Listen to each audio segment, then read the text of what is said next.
Good morning, Ape family. How is everybody doing? What's up, guys? B Rhyme with AMC YOLO. I see the black screen. It ain't no more now. I hope not. Um, let's see. Joe Rogan. All right. Hell yeah. I love your show, man. Belligerent ideas. There you go. Definitely. I want a chart week to start. I want a screen like that. You got it. There's Jam, Reckless, Bams. Hit the like button, everybody. Get the rest of the family in here. I want everybody to be in here because there's a lot of FUD out there, and there's, you guys got AB right here to show you guys some things. Let's go over some TA on AMC. Let's go over some things. Let's go over the open letter that I have put out there, and I hope that all my dear brother and sister content creators, and even you guys, can actually push out as well and speak out your mind, because we will get into all of that, and we got a crazy live coming up. Plus a few stocks that I actually told you for the past few weeks are looking like setups for good squeezes, and one of them is squeezing today. One of the people in the family here actually put it in the comment on my last video. So we will go over that. We'll look at the SPY. We'll look at the whole market, and we'll see what's happening. So let's see here. AA giving Klaus Schwab and Bill Gates a run for world's most hated. Hey, he definitely is. He's definitely is, and he's showing his true colors even more. I mean, many of us already seen it, knew it, but now it's a really bad look. Even on many people on the other side that were actually supporting him the most, are even, if you see on that open letter that he tweeted out, there's a lot of people who were diehard supporters of him and his mentality, or whatever he's taking the people on, whatever reckless Bermudic Triangle trip. However, they're even putting out their typing their frustrations, and they're saying, "Hey, man, listen, you're looking bad, and you're making us all look bad too. Stop looking desperate." So we'll get into all of that. But like I said, please, guys, all of you, please hit that like button. Tell people, share this live, get the people in here, because I don't want people to be missing this, and I don't want them to be caught into all that FUD that is being thrown out there. And even you, if you're wondering about the price action and how they were able to bring it down and all this stuff, I got a lot of things in here for you. Okay, so let's get going with this. I see in here we got, let's see, Mr. McCohen. How are you doing, my friend? What's up with you? AMC is breaking out of 200 EMA on the 5-minute chart. Exactly. We got more of that coming. B rhymes with AMC. John T. Singh's open letter was begging shorts not to cover. Oh yeah, it's a little bit beyond that too. AA for prison. You got my vote. So let's look at AMC right here. Look at this. In the pre-market, let's go. This is the 1 minute, so it's like not gonna really tell you much. But let's look at this. This is what happened in the after hours of as soon as Friday closed, family. This one big gigantic hourly candle right there, tech has over $1 billion in it in evaluation, or like value. And that right there is the biggest of biggest, what we call in TA world, momentum candles. Look, it even reached the top of the wick of this candle, even reached up here. Let alone, you see how big the body of this freaking candle is? That right there, ladies and gentlemen, brought us up literally twice as much as our value was. Just 1 hour, within 1 hour. That's the strength.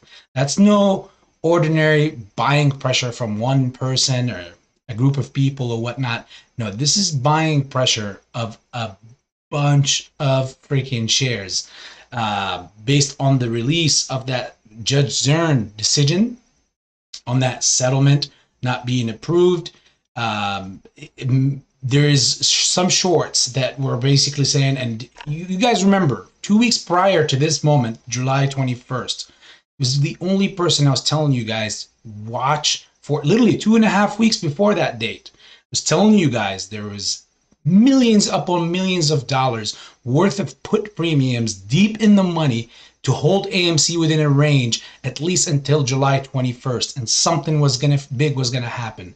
If you remember, please put that in the chat right here. You guys can fact check it, and you guys know I've been telling you that crap for literally about 2.5 weeks, because I've seen their options activity in the options chain, and those were institutes, most likely shorts, perhaps the market maker. The most important thing is that settlement, there is a big fiction and myth that is floating around, that was floating around for a while, that many of the people in the community were even, drinking that Kool-Aid, unfortunately, and it was very poisonous. And the good thing, what happened on Friday showed, like it showed us, especially for the ones who seek the truth, not just follow blindly. It showed you the true exact agendas and where they lie. So for example, the big thing was that the shorts were all after that settlement, and they wanted that settlement to pass. However, if that is true, you would have seen red action. You would have not seen 100% rise in price action up on the release of the judgment of Judge Zern, so on her decision. So since the opposite happened, that should meant to, like common sense wise, it should tell every squirrel out there that, hey, you know what? The opposite of what is floating out there is actually the truth, which is the shorts do want actually the settlement to go through. It's not that they don't want it to go through, which is what people wanted. Most of this yes voting crowd, this reverse split convergent pushing people or narrative, those people were pushing for that to go through because they thought that the shorts didn't want it to actually go through. And guess what? Look at it. It didn't go through, and instead you got this huge 100% candle that happened. Now, of course, there was a lot of shills. I appreciate each single one of you guys for watching the few last videos throughout the weekend that I was putting out, especially the open letter, the one that I put out this morning. And it was very, again, odd to me that there's a lot of people that are within the community, certain people that are within the community that are upset to see AMC doing good. Yet they want to push fundamentals down people's throat, which again doesn't add up. How do you want this company to survive, but you don't like seeing the price surging of the stock? I mean, that's what it's all about. AMC stays underneath 5, it's a penny stock. Above 5, it's not a penny stock. Which is funny that we're at 576 right now as we're speaking. Now, besides all of that, family, we got many people that literally in the pre-market, when we were at 60, 70%, everybody was all hiding, especially the shills. As soon as the market opened, I kid you guys not, I started getting shills left and right coming in, posting comments on my videos, especially on the letter video, talking about, oh yeah, screw you, look what happened, look at it and look at it. These freaking cowards. I just got another open letter for all you cowards out there.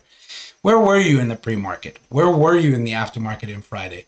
It's like you literally are waiting and hoping that we do bad. So I'm glad that you're showing your true colors in public.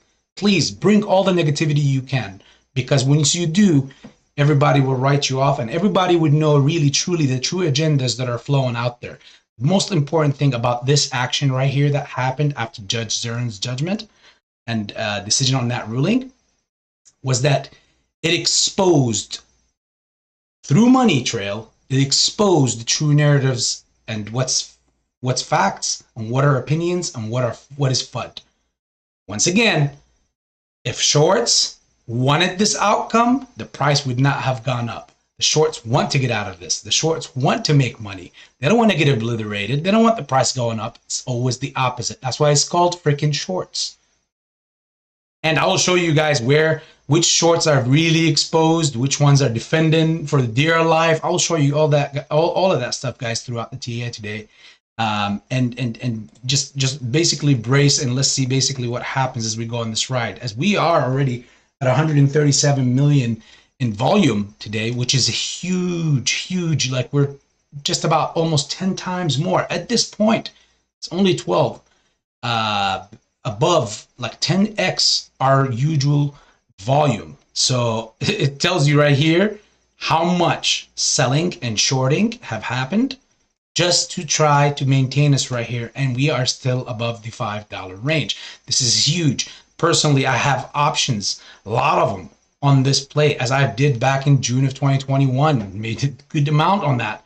And those, even with the surge, as you see it right here, I'm already over 100% on that stuff. So I'm in love with what's basically happening in that price action.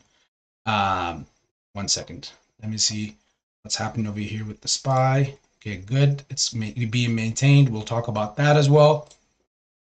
Let me see what you guys are saying over here. Pabloco, what's good, my friend? Let me take this puff for all of you guys, for the whole family.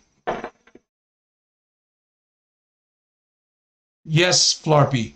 It's Rose ISO is good. Rose ISO is actually it's for retail, and it's for our agenda. It's for us.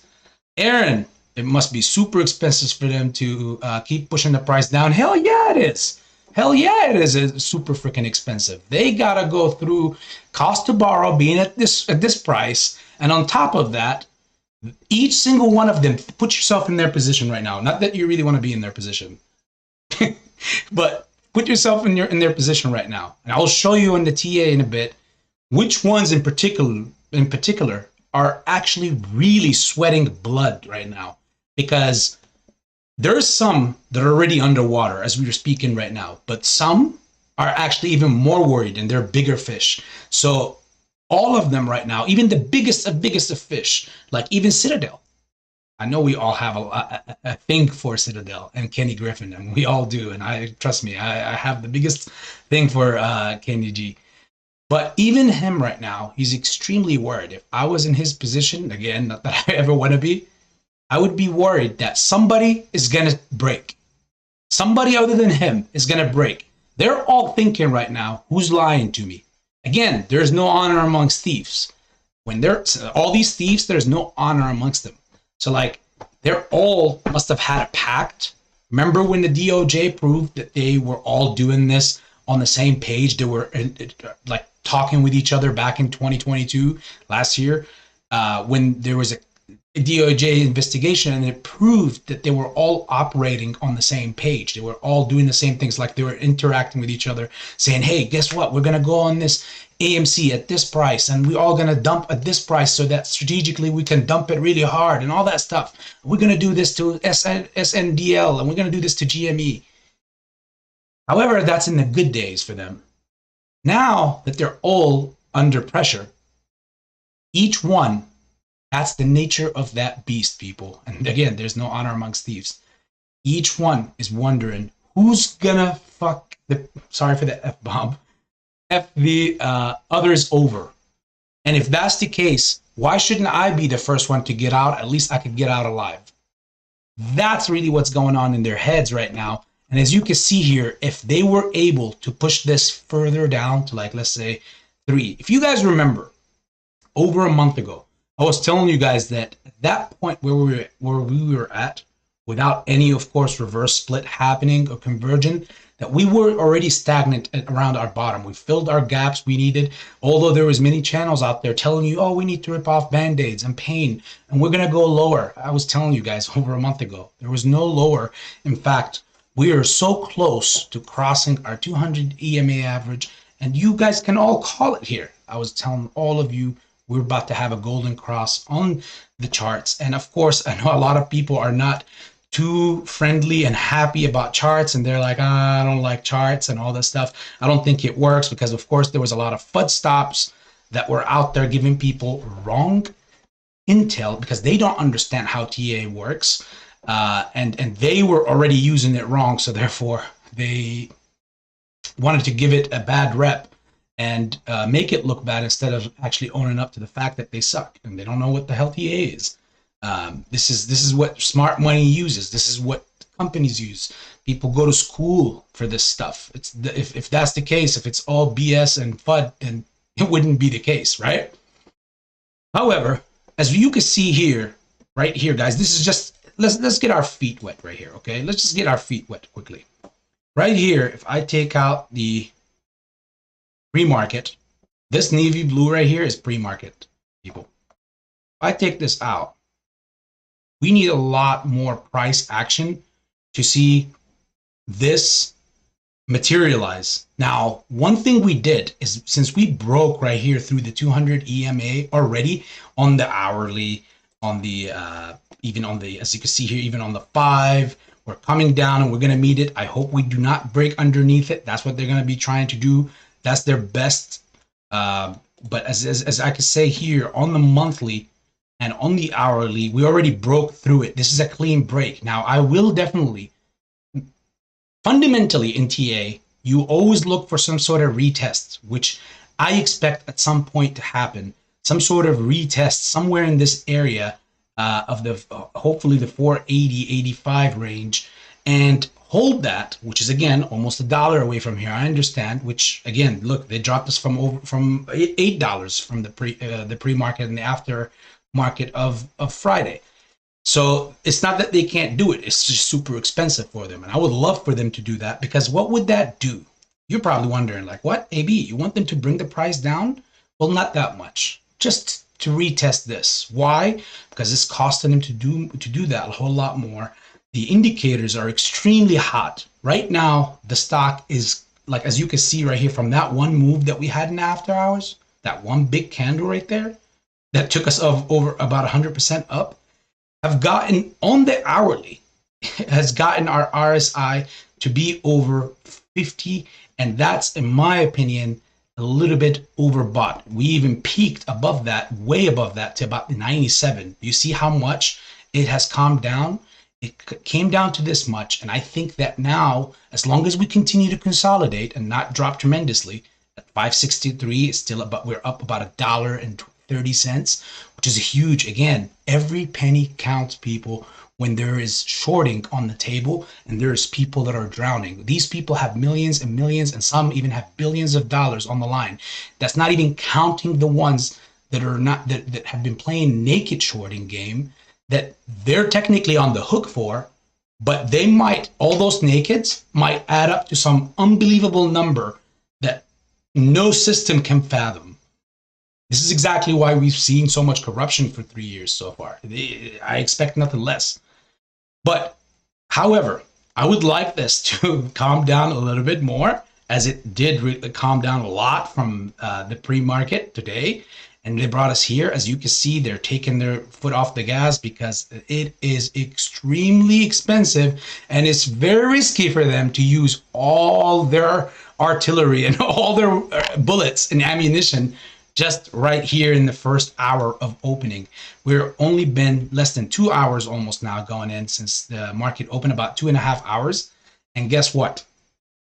Whew, I'm going to show you guys some retracements. I'm going to show you guys some resistance and some support lines, where we need to be, where we're going to go. Great times in AMC, guys. Really great times. Folks, what's up, my friend? Life is good. Indeed is good.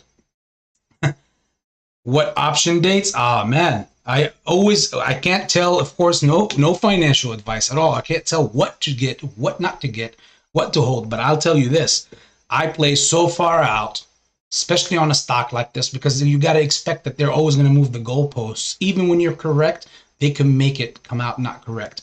So I'll put it this way, just playing it far out is the most important thing, because right now, all it needs, the meal is being prepped. It's already prepped. It's on the, literally, it's been prepping for 3 years. And right now, the fire just got lit. We had it in the oven.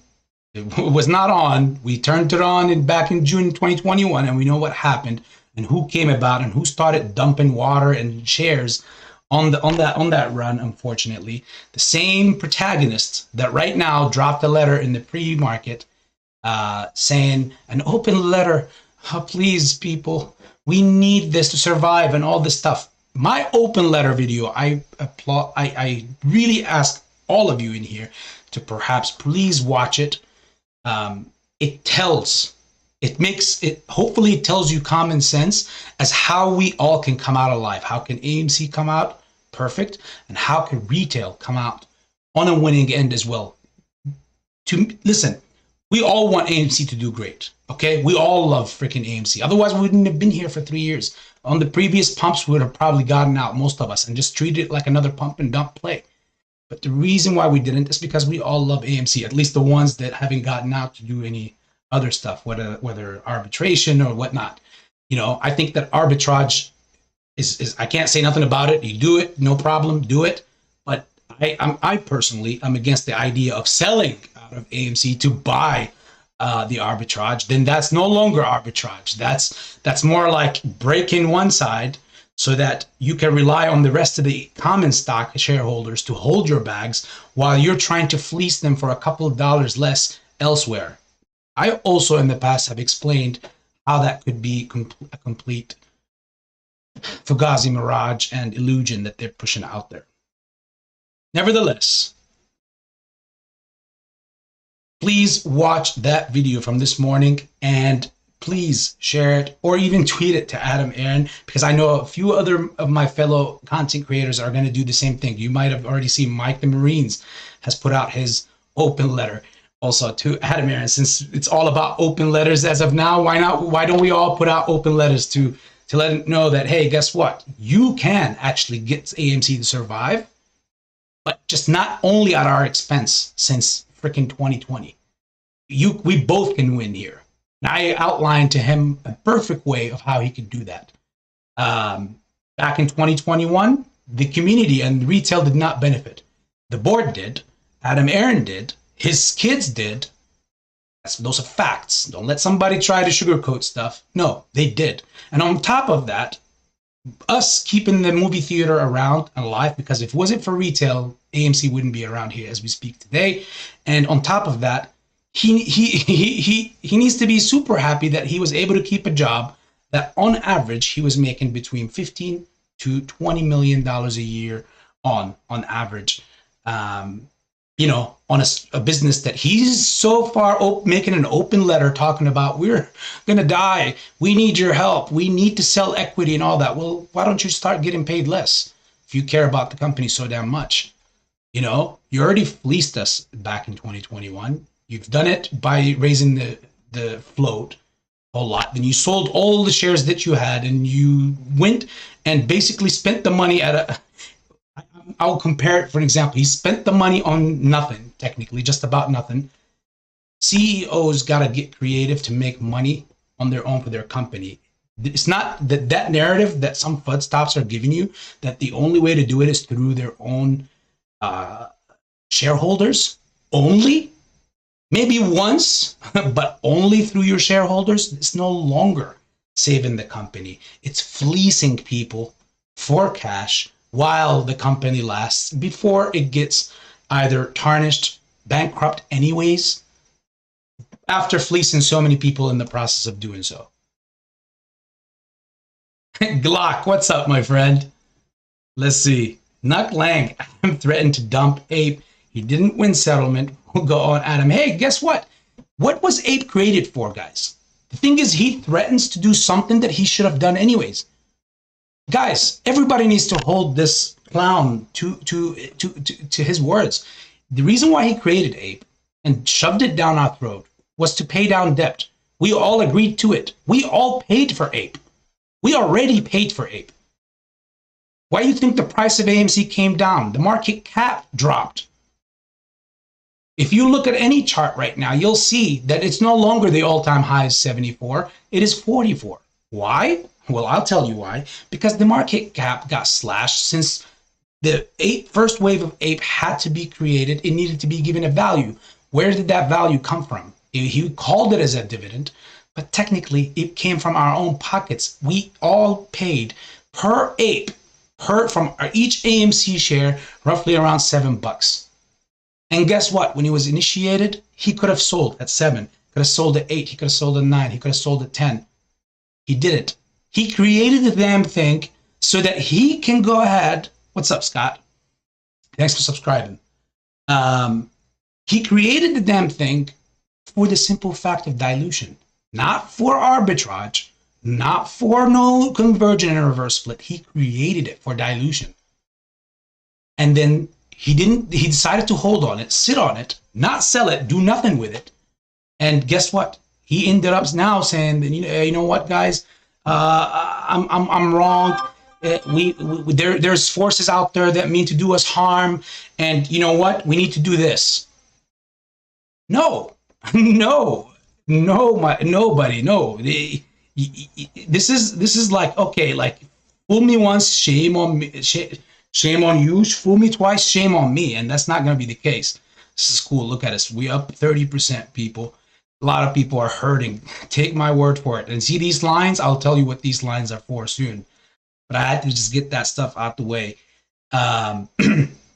So let's take this monthly time frame right here. In fact, let me get you guys to look at the 5-year. This right here is a Fibonacci retracement all the way since June of 2021. This shows you right here. And the funny part with this is that it is so freaking goddamn accurate. It's almost very freakish. So look at this. On the 5-year, we still have not crossed right there, but again, that's all this stuff could get tipped once this price surges over, and once it goes through with time, you'll see all that tip over. However, let me take these out of the way so you guys can see it clearer. This is where we at right now, $5.73, $5.73, which is comparable to almost just about this level. Our previous resistance level, our support level, was down here.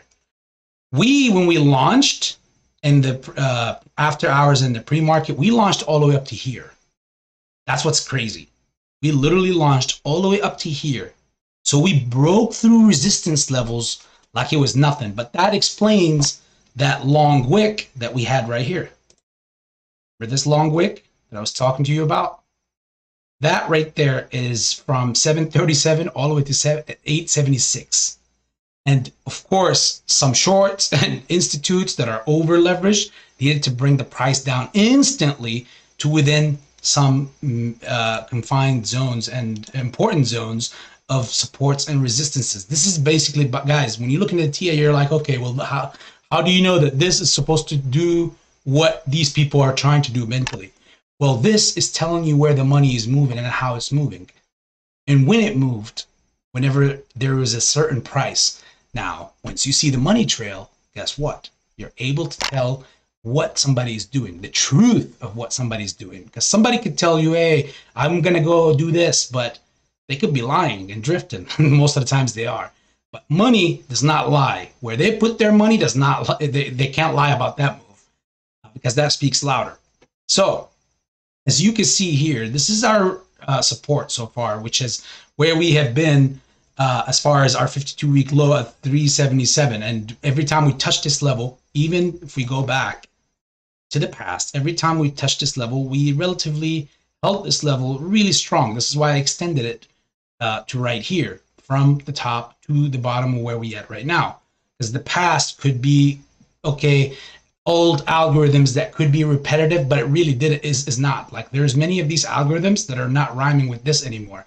This was preparing to go up. This is already down. Now it needs to be ready or prepping to launch on that rocket pad to the top upside. So this algorithm is technically going to be slightly, and in many cases, a lot different from this.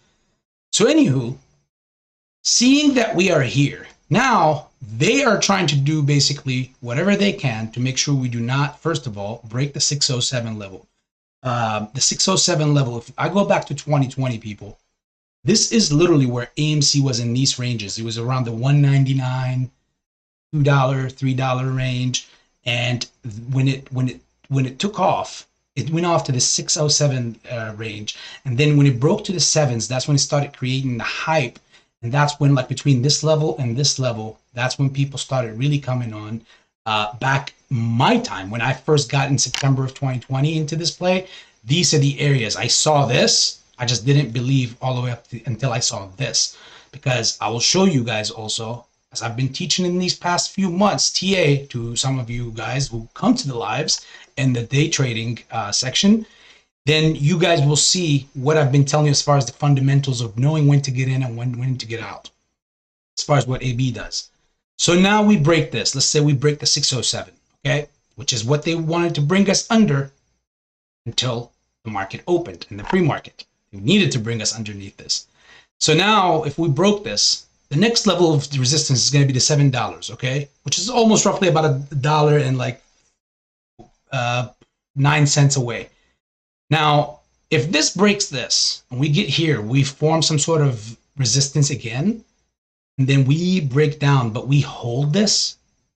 As you can see today, at least until now, they have not been able to bring us back down to the support levels that we were in. They can't have this. The price that we're at right now, I will show you who's hurting it. Look here. This is where we at. You see this here, this action? Now let me circle it too. Let's get out the AB famous drawing tool that is always terrible.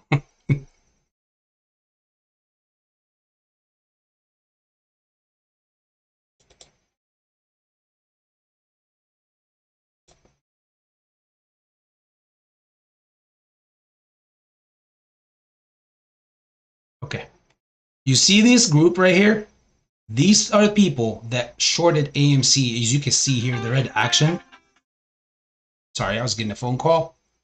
So you see this massive red action here. This happened like not just in one day. This is again the yearly chart. So when you're looking at this May 22nd all the way down to May 31st, so this was a week. Over the course of a whole week, it ended up whole red. We were going through a whole week of red, another whole week of red right here, which again indicates to me what? That look where it starts, right here, and it stops right here. They let off a little bit, and then they short us again for another third week right here, bringing us where? Ah, shoot. AB is pressing that. This is why I hate that drawing tool, because I keep forgetting to take off the drawing when I don't need to draw. You see? Then they bring us down for a third week. Where are we at now? As you can see, since June 26, we were stagnant for about a whole month in this area that we were in. We were making a little bit of move to the upside, barely, higher highs, higher lows, but we weren't making anything big. So like for over a month, we were just stagnant in one spot. There's almost like no volume, nothing is moving at all. But these people right here, as this level that you see in, these two, whoever shorted us here and here, definitely right here.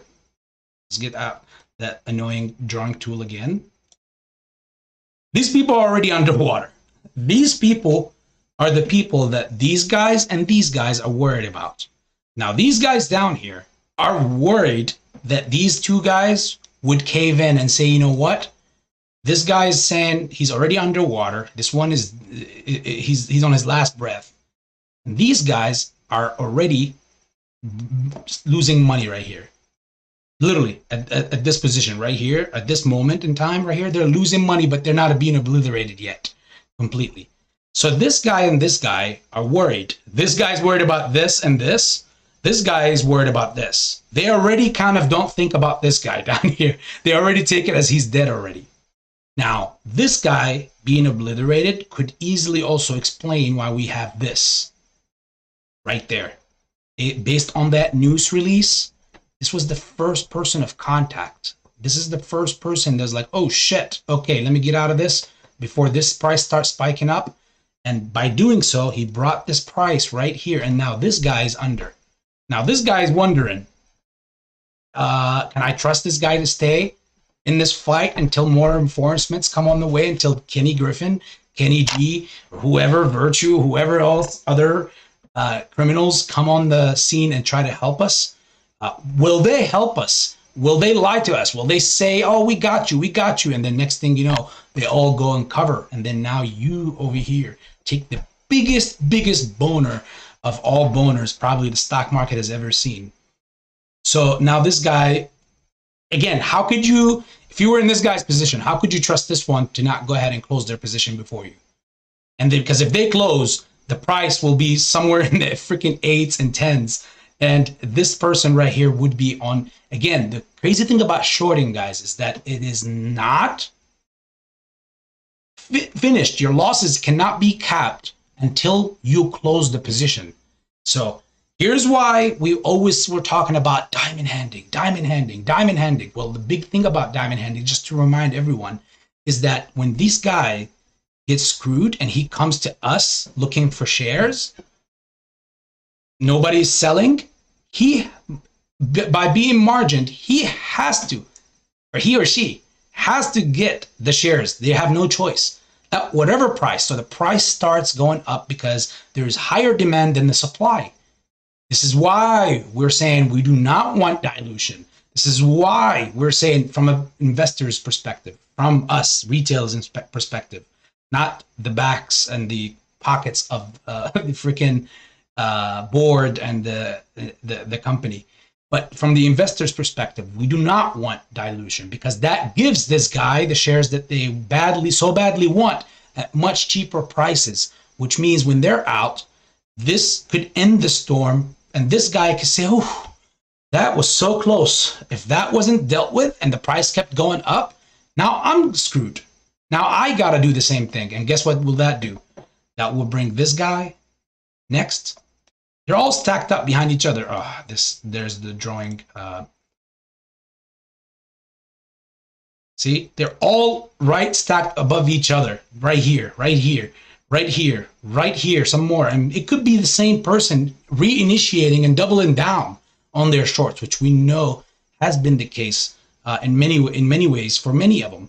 But these guys, most importantly and lastly, these guys right here, these are the big dons right here. This is where the big short positions were initiated in these areas. And if we look back at this, if I turn on the moving averages again, look at that. Look at that, how it makes so much sense. This is when we initiated that death cross back in January 6th of 2022. The death cross is, of course, the opposite of the golden cross, which means the trend of the stock's movement and the price action of the stock has changed from buying to selling. It's a seller's market. It's underneath the 200-day EMA. And therefore, that's when whoever, even if any institute that is not even shorting AMC, would be like, okay, I need to stay away from this stock. That's why you haven't seen buying pressure accumulate. This is why right here, they're very scared, because we cross this and we get this golden cross. The next thing you know, they are complete toast. Complete toast. There's nothing that they can do about it at that point, because they can't stop. If they can take us to the dark pools, all of us, they can't take billions of dollars from institutes who are coming in looking like sharks, who are just smelling blood in the water, saying, hey, this stock, that's what they do. That's just, it's not about AMC or what stock. They don't care about what company, who's in it, what's not in it.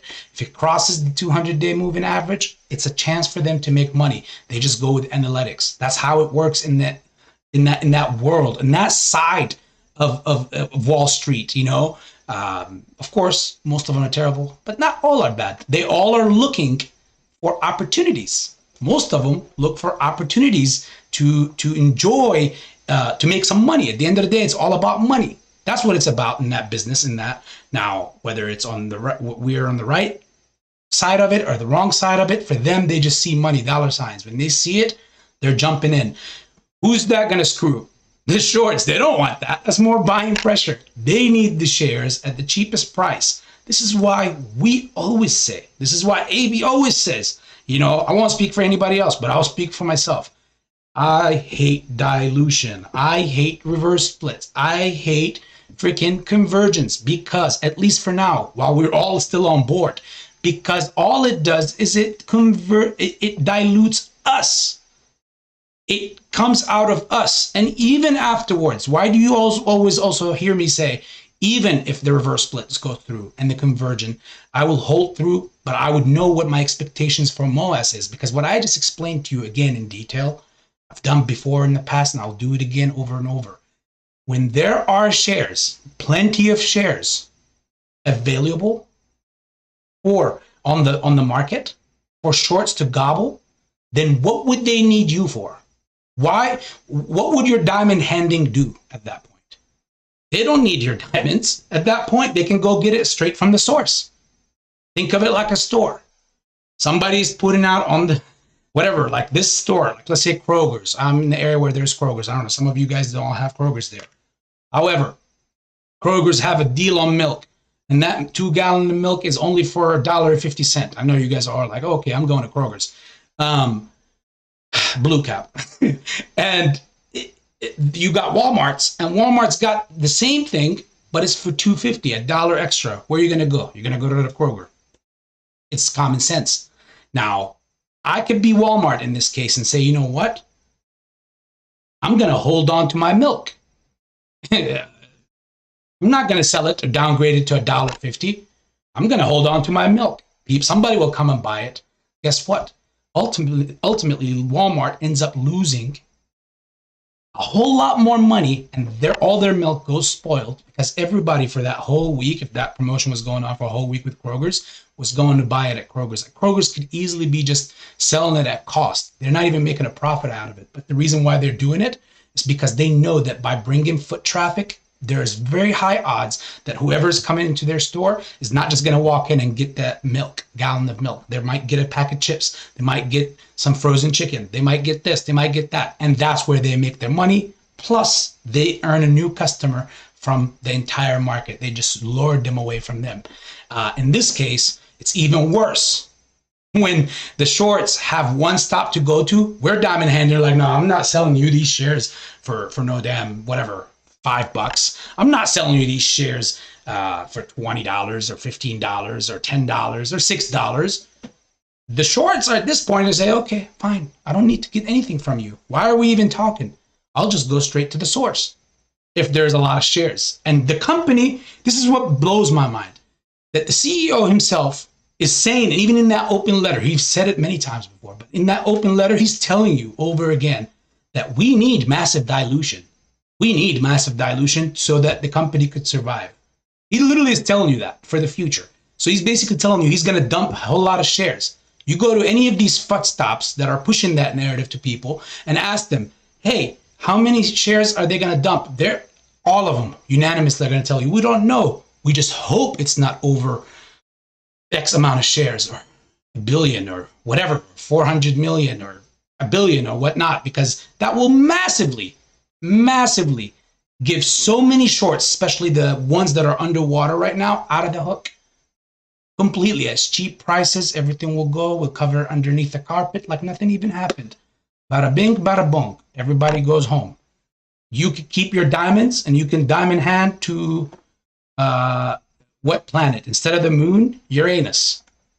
Sorry, I don't know how that came up, but kind of makes sense. And that's why I'm so harshly against that narrative. And I gave in that open letter an opportunity to him. Said even to Adam Aaron, it's like, hey, listen, man, the reason why AMC is open is because of us. Your best bet to make, if you truly care about AMC, is to actually keep us happy. Because without us, the institutes don't give two shits about you. And Terra don't care about AMC. That's why they got an open short position on it. Any of these institutes don't care. They're just in it for the money only. Now, we're in it for the money, but we also came in to save the company. And we're not taking any interest rates. None of us gave AMC a loan and said, you got to pay me by next year, this and that. We all were so afraid that our shares are being manipulated. So we switched brokers. You guys remember that wave? Then we were all turning off the stock lending program because we were so afraid that our shares were going to be lent out. So seemingly and very conveniently, Adam Aaron was hitting an older age that his advisor, he blamed it on his financial advisor, said that he needed to be revesting his holdings. Yeah, he needs to revest because he needs to make sure that, you know, he's diversifying his assets everywhere. The common sense move here is, how many of you are diversifying your assets in besides AMC elsewhere? Now, of course, if you're trading here and there, no problem. But he is technically the CEO of the company. He needs to be the most bullish about the company, as he always claims. And on top of all that, you're diverse and you're selling some of your shares and your equity at the prices that were so ridiculously low compared to what the narrative, the most pushed narrative around that time in 2021 was. And you sold it for that price so you could diverse and go where? What? You were going to invest in Sundial, you're going to invest in Microsoft, in Tesla, in Apple. Give your kids a few million shares here and there, seemingly and conveniently right before the all-time high in June. Back in March, you give it to them in April, and then 2 months later, these guys got a safe a few $1,000,000 that they make, and now they don't even need daddy's money anymore. It's all over the wall. Like the writing is all over the wall. And I don't even need to be the only one that is saying it. What's up, Mike? Hey, look at that. Mike owning the float and the marine are both in here. Goose, how you doing, my friend? Look at that. Carlos Gonzalez, what's up, brother? Prescott, I like it. Who doesn't like M&Ms? Oh, man. Sorry, guys. If anybody has questions, I'll get to it. Pet Try, how are you? I'm trying to see everybody in here and like show some love. Thank you guys all for showing love. Appreciate everybody that's hitting that like button to bring even more and more of the family in here because they all need to see this and hear this. New tweet 5 minutes ago. What's up, Casey? Well, I wonder what it is. I'll look at it in just a second. Look, Mike is saying, what did Adam tweet? So right now, as you can see, if I bring you back to this point right here, I showed you, I made the case for you to whose shorts are exposed on the chart where the money is stacked and piled up, where those positions were opened. You can see it. You can see it, guys. Here, I'll pull it up again right there. You can see when these guys were opening their short positions right there. Short positions are not colored green. That's buying. You know, they're not going to be like this is red, right? Look at this. This is heavy shorting position and infused with some massive sell-off.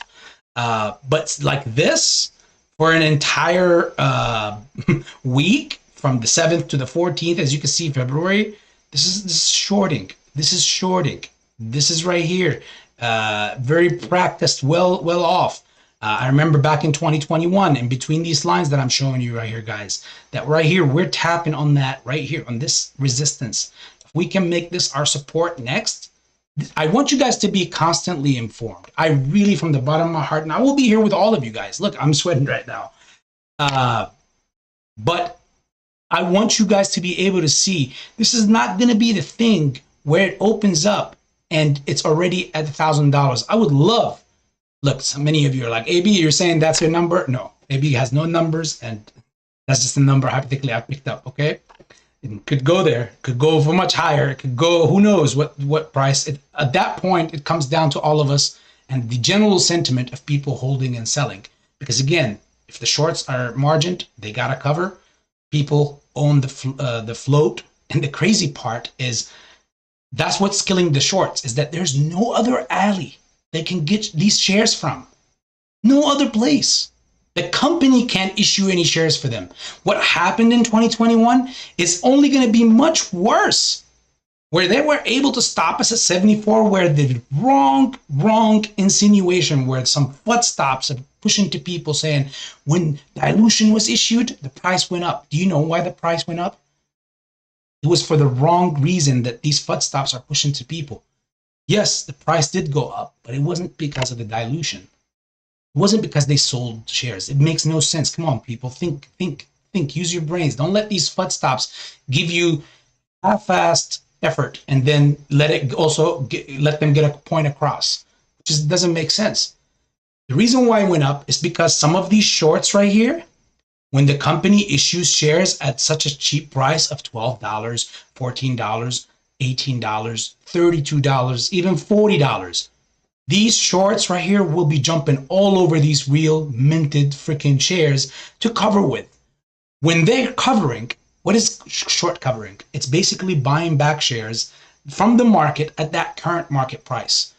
Once you're doing that, you're creating buying pressure, similar to what you saw here.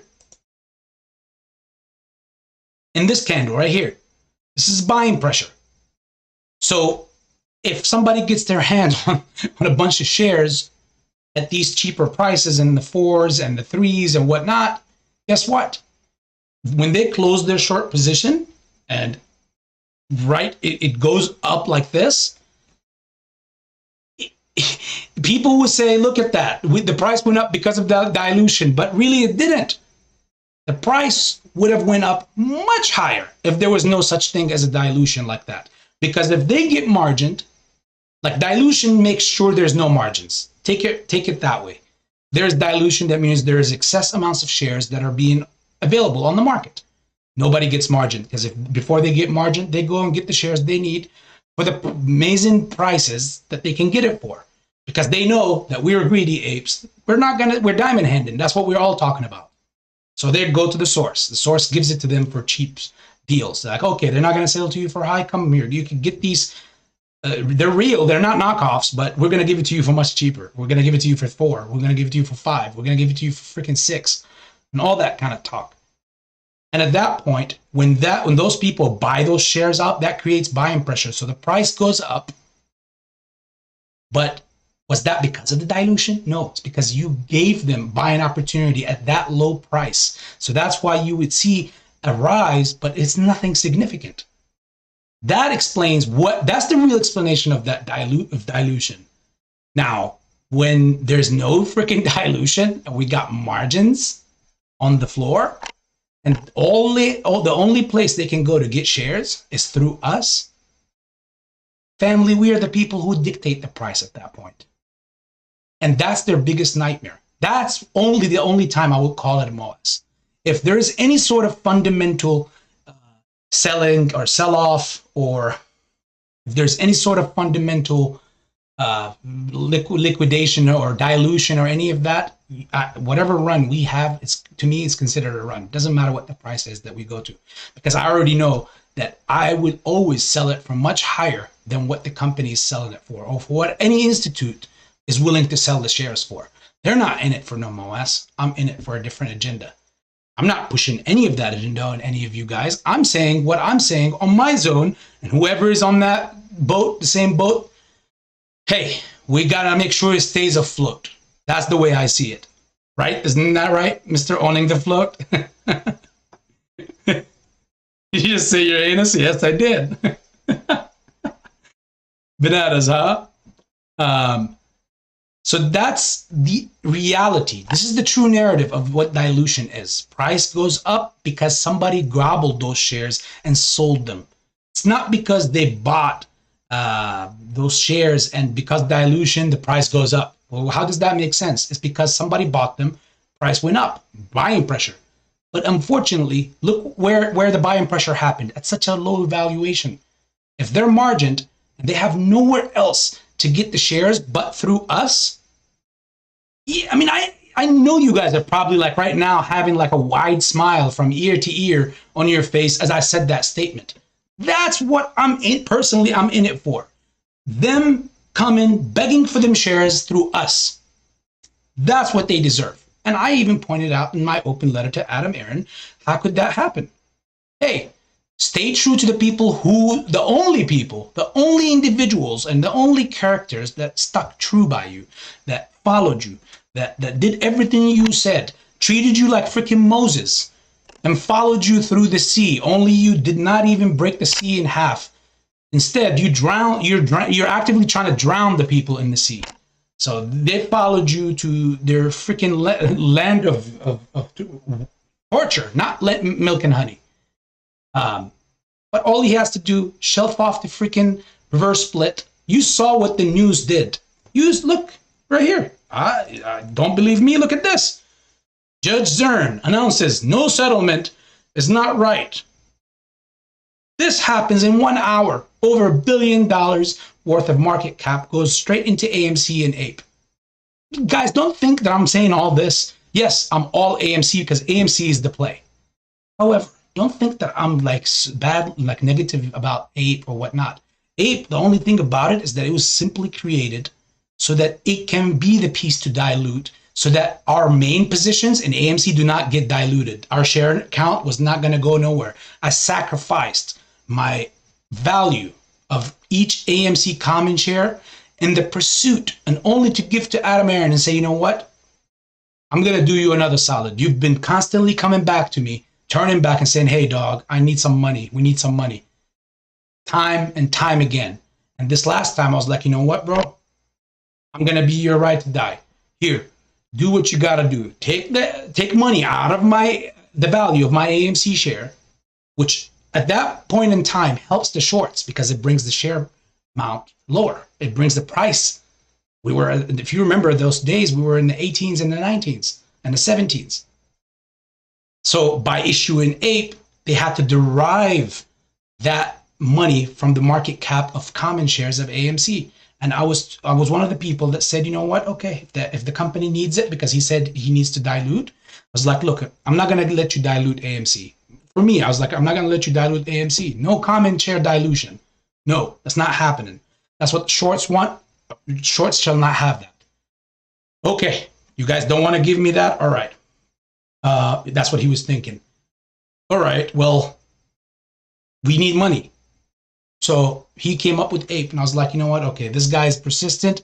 I'm literally walking you through my thinking process in those days. I remember those days like it was yesterday. And I was saying, you know what? He needs it. The company needs it. The fundamentals truly need it. I don't need a closed company. Okay, just don't sell these at a cheap price, dog. Take it. Go ahead. Slash my AMC shares in value. Each one of you went through it. It's not just me. All of you went through it. All of you, because the price is unanimous. The price goes away. APE gets created. We're all watching APE freaking go up in value, and APE is not being traded. APE starts dropping off the face of Earth. APE is still not being sold.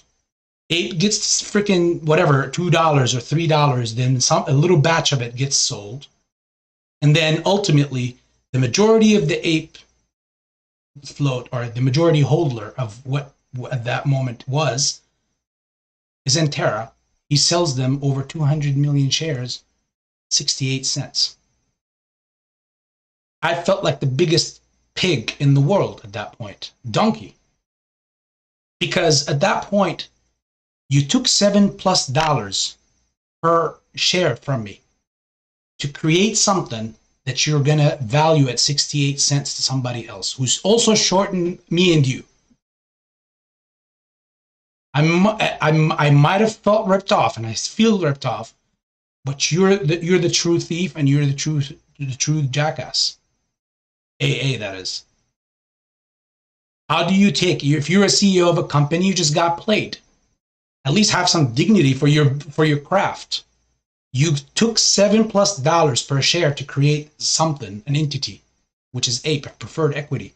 And then you turn around and sell it for 68 cents. How does that make you look? Amongst your peers, other CEOs, they're going to look at you and be like, what? You guys tell me here. What do you guys think? You tell me in the life. Tell me.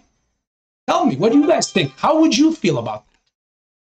Yeah, let's say you're a CEO of a small store, a grocery store, and some wholesaler comes and sells you, and you're selling chips, sells you a whole container of chips for $1,000, and you're like, okay, a whole big container, $1,000. Okay, I'm gonna price this as what price? Are you gonna price it at $100? Are you going to price it at $50? What kind of CEO of a store would that make you, or an owner of a store would that make you? You bought it for $1,000. You should at least sell it for a profit. That's how business works, my friends. The dumbest businessmen throughout history, even if we go back to the freaking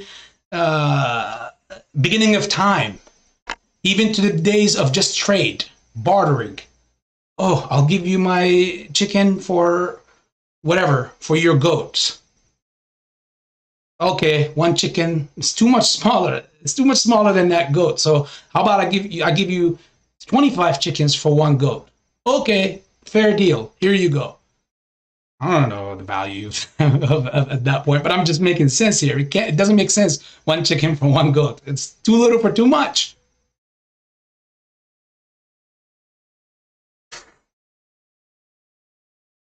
One second, guys. I need to just do a little look at my trades because I have my BBIG is doing some crazy stuff. So ultimately, I told Mr. Adam Aaron, David Massaro, he should have offered us apes. Yeah, we all at that point in time when he first issued it, we were all saying issue it to us. I mean, we're gobbling them up right now. We can win with AMC and we can freaking win with APE. And we can continue to be there. Listen, they could do a reverse split, and that doesn't necessarily mean that we have to be at that very same moment on board. It doesn't have, we don't have to be reversed. We don't have to be converged. We don't have the timing of these events. We don't have to be right there. And yes, okay, so if we sold, this is the hypocritical world that we live in. So we sell at MOASS. What do you think the price of AMC is going to drop to? 0? And I said in that letter, if everybody gets their life-changing wealth, and they know that AMC is the reason of that, and Adam Aaron, if he acts like the person who wants the best for his retail or stockholders, similarly to how they view him and want the best for him, many of them do, we all did at some point even, including me, then he would have easily been able to realize that, you know what, okay, these people will make life-changing wealth. They'll be happy. They saved my bacon. They made sure I kept a job and I made $15, $20 million a year. The board made so much money in 2021. They all did all the good stuff and everything. They all made money. Okay, we come back. I know for a fact, for me, I even said this many times before. I said, I'll come back after MOASS and I'll buy a nice amount, nice size, put a good amount of shares back into AMC. I don't care what they do at that point. They could do 100-to-1 reverse split. They could do whatever the F they want to do. I'm going to vest myself elsewhere and do all that stuff.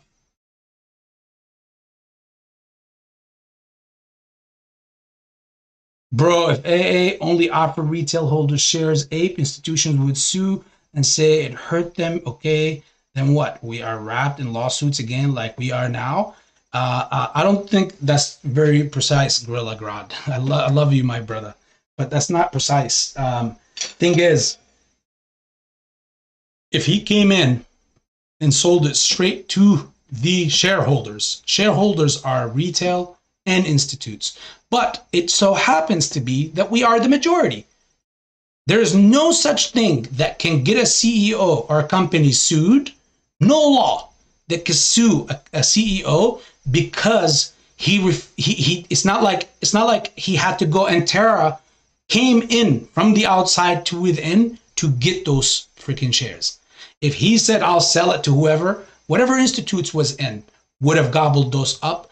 But since we are 80 plus 90% of the float is gobbled up by retail, then we know that 90% of whatever APE he issues is going to be bought up by us. The other 10% can be for the other 10% of institutions that are in. We don't discriminate.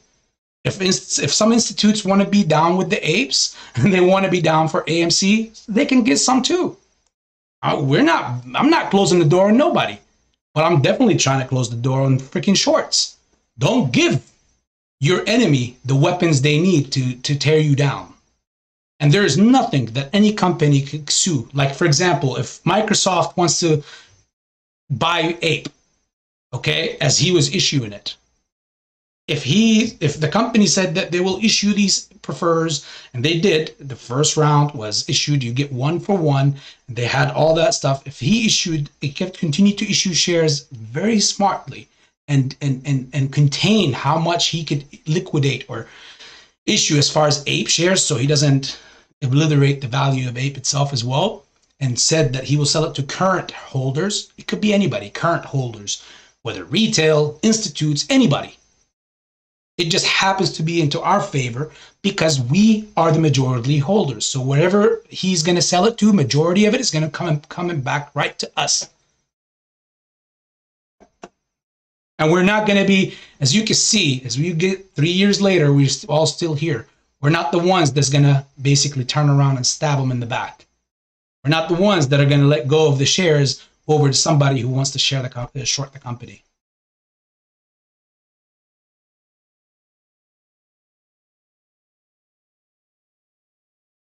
Sometimes, some places, I've thought about it. Also, if we would sell NFTs limited edition, one per shareholder, he could have raised so much money. He gave them out free, which was stupid. Exactly. No, like, see, okay, Gorilla Grodd. I don't look. You guys remember there was many times where I gave him some props. Well, sometimes I gave him props. Many times also where I was hard on him. Back in 2022, I did this. Early 2022. I was calling what him and his board were doing as far as selling shares and doing all that nefarious stuff. But it's not that I just want to be against the man. In fact, never, like, I really want to be, like, I want him to be who we want him to be. Like, I'm almost so disgusted to say it like this, but I almost want him to be like a father figure to all of us. Like, I want him to be good. You know how everybody wants their father to be a Superman or a superhero? You can't see him be corrupt or weak or afraid or any of that. He's just Superman. There's no other man like him. I really wanted that for him so badly. So, like, I really, like, he had to do so much to make me view him like this. All his actions. Diaz, what's up, bro? What's good, my good friend? Broke Ape, what's up, brother? Indeed, Broke Ape. So, yes. So let's look back over here. Look, we're stagnant over here. We got about 158 million in volume. Let's keep talking back about this because this is important. We need to finish this or get this off the table before we move on to the other topics, like the other stocks that are actually ripping that I was telling you about as well, weeks in advance. If you've been a follower in this channel and you've been through here basically for free, you would have easily been able to see couple of stocks before they ripped, and I was giving people heads up about them ripping, and they ripped up really good. And I'll show you how much they ripped up on the options chain. One of them ripped up over 1,000% on the options chain, over 1,000%. So basically, $1,000 would have been $10,000 this morning. And they were alerted about a couple of weeks ago, even less. Look at the crazy thing here, guys. The crypto market, look at Bitcoin down 3%. Look at Ethereum down 2%. Litecoin down 4%. Don't you find that odd at the same time? Like, I'm almost convinced that majority of this sell-off and shorting that is happening here, it's coming back from here. Like, they need money. So where are they getting their money? They're getting it from the crypto market because they know after the market closes, they can get their money back out from here. AMC gets a little more volatile. We might get another run, which I'm very, very excited for, and watch something crazy perhaps. Might be volatility up, like working up to either 10%, another 5 to about 20-25%, perhaps even more, because some of that selling pressure is going to come out. That's going to tame this buying, and then it's going to go back to rebalance into the crypto. And then in the morning you will do, like they're literally doing like pump dump, get money from here, put it here, take it out from the S&P 500 positions and get it here. They have been so profitable on the broad market. They've made so much money, trillions of dollars from the S&P 500 stocks and every other stock that they're invested in. Remember, shorts are all invested in the entirety of the market. So like when something goes crazy in the market, like let's say the Microsoft went up, guess what? The same people that are shorting us, they're invested in the market. So when the market goes up into the green, who else goes up? Their positions. They're able to keep their margin requirements because their overall portfolio is in the green. However, since they have so much profits, so much freaking profits and throughout anywhere in the market. Look, if they're in Facebook, they made crazy over almost 150% back because it was down to like $78 or $80 just in the middle of last year. And now look where it's at, $300 something. It was even at $317 earlier this past week. Apple made new all-time highs almost every week.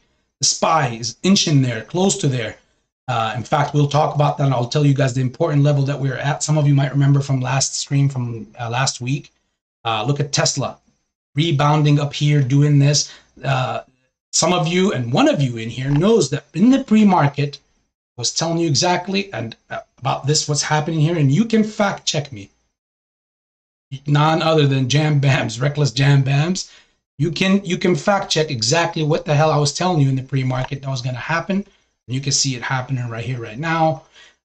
In fact, last week, before the earnings of Tesla and Netflix, I called out the freaking top on both. Reported it 32 minutes before the close of the market because their earnings are reported after the market's closing. And literally took a picture, posted it on the community tab. And next thing you know, market closes, Netflix drops over 60 something bucks, Tesla drops over $25, $32. And of course, massive, massive, massive. Anybody who would have seen that and of course not took it as financial advice, but said, you know what, let me go do my own technicals and see if this AB guy makes, you know, some sense. And if it made some sense and you took some positions up on that before the market closed, guess what? You would have made a freaking fortune. Something dropping that freaking much, you would have made a freaking fortune on that. Like Netflix dropping $63 in the after hours alone. Then the next day it opened up and it was stagnant in that same range. Do you know how much each dollar it dropped, how much it was adding to somebody who they had 10 put options on Netflix. Every dollar it would drop after their break-even price is met is equivalent to $1,000 in their pocket.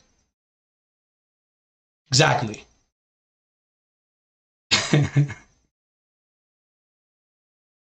Hold on. So right here, as we look at Tesla, just quickly, you know, actually, no. Let's talk back. Let's get back to AMC right here. Stay to AMC. About 159 million, 12:42, almost 1 o'clock. They're fighting us tooth and nail to keep us underneath that 608 level. You see, I drew these levels of resistance and support for us. As you can see here, look, this is the reason why this is not BS. Look at other stuff that prove this. Over here, back in this last week, when they dropped us, look where they dropped us from. We were up here fighting this this level right here, yesterday. We're fighting this level and they brought us down to bring us right underneath this level. Now that we're in this zone, they either bring us back to here, but this is the crazy cheap buy zone. This is the steel zone to buy for steel. Kind of like that gallon of milk, the 2 gallon of milk for $1.50. You're going to buy it even if you don't need it because, you know, it's that cheap. But it's not coming down here because it's super expensive for over 1,000% on the cost to borrow. Even if it was at 100%, not 1,000, even if it was at 100%, it's super freaking expensive to bring down such a crazy momentum candle like this down to like this. And guess what? By doing so also, they're using all their freaking ammunition. What does that tell you? If they're opening more short positions, Lord have mercy on their souls. If they're just using sell pressure, where they're just buying algorithmically synthetics or whatnot and just dumping shares, borrowing shares from Vanguard, BlackRock, whatever, and then just dumping, guess what? All it did is bring it to right here, and now we're rebalancing back up again. We're still about 30% up. We're still above the $5 range. And on top of that, these bozos back here are still underwater. Specifically these three. Even this guy right here, these like massive points right here are already in the freaking water.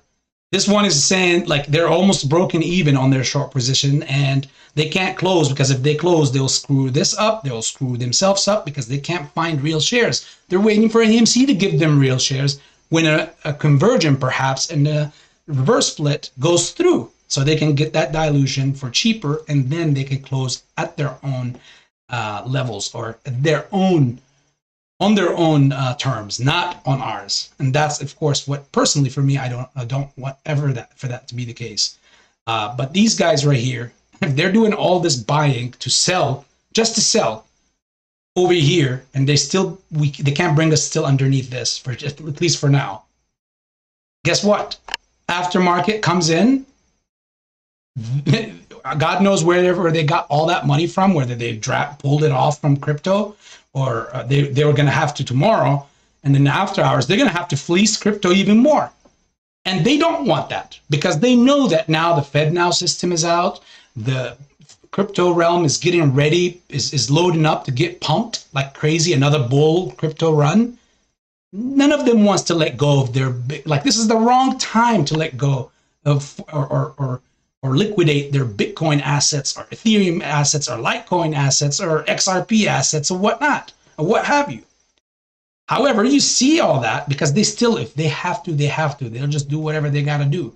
They do not want to take it out of the market because taking it out of the market, even though they have profits, taking it out of the market would exactly mean that their own portfolios will also drop in value. And the price of AMC being high means margin calls could easily come knocking just like that right around the corner. So they need to strategically get money as much as they can and get shares as much as they can to try to fight us. And look, they still not successful with all that crap.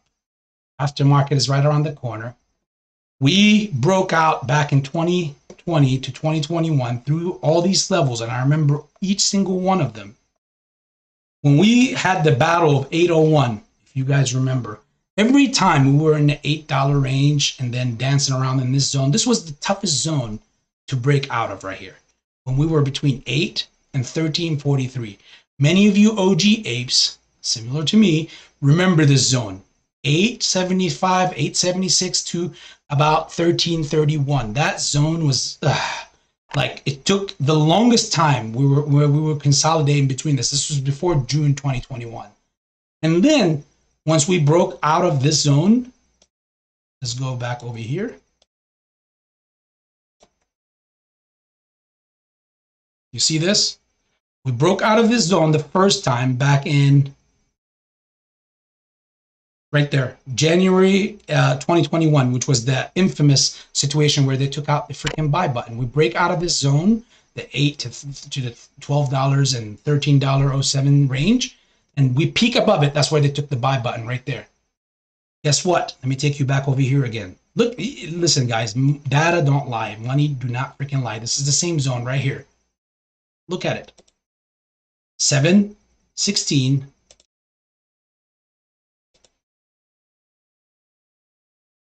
to that about $9, $10 range right here, which is that same 1343 range. That same range right here, we touched it.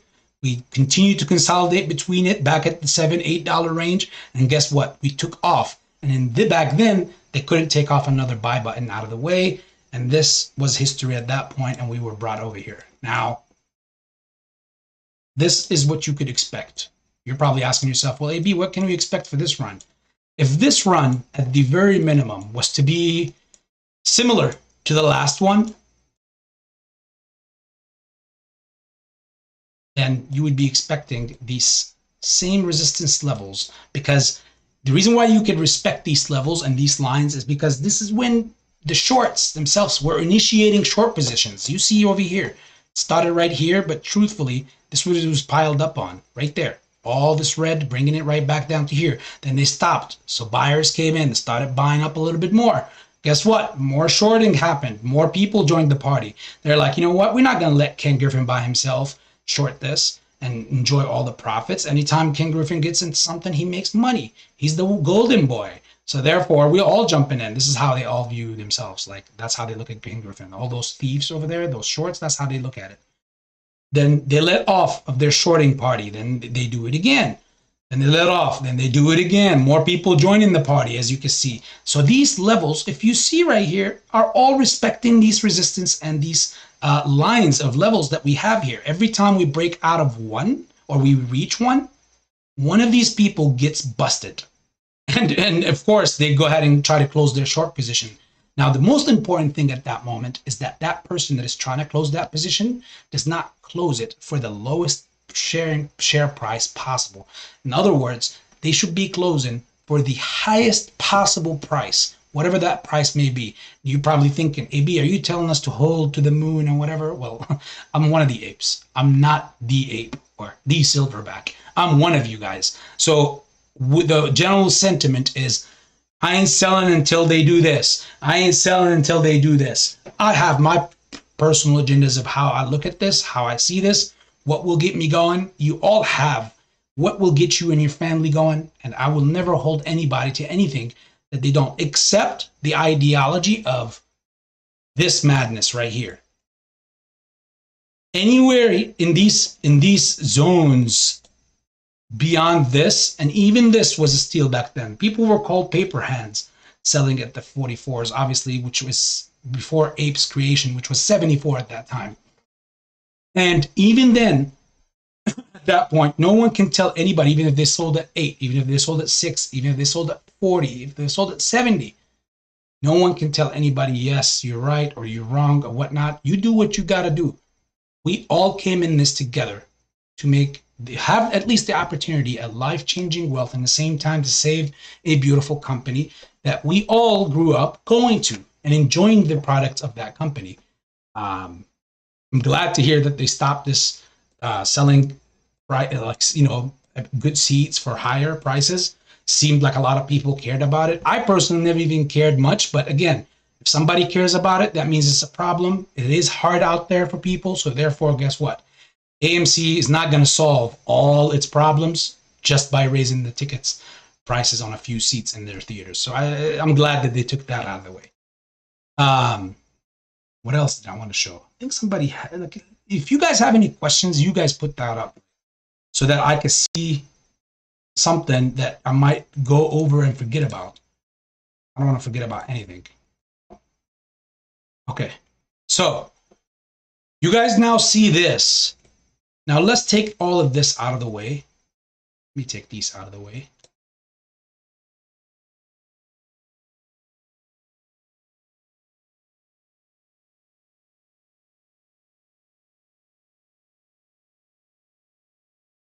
These right here are not my Fibonacci retracements. These are my personal levels of watching this pre-market and seeing exactly what was happening, what was interesting and what was not interesting early this morning. So what I was watching is that when we peaked right over, go back over here to 1 hour.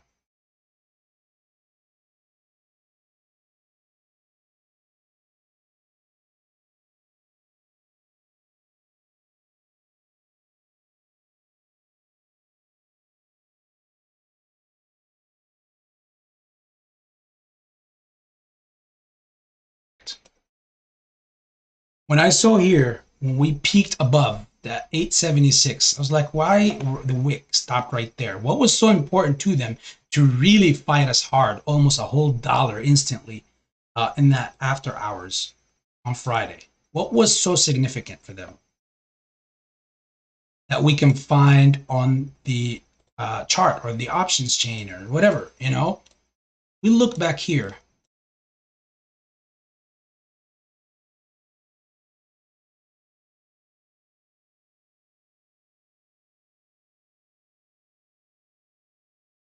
We look back here and we see that same $8.75 right there, that line that we drew, which is right here at 903 right now.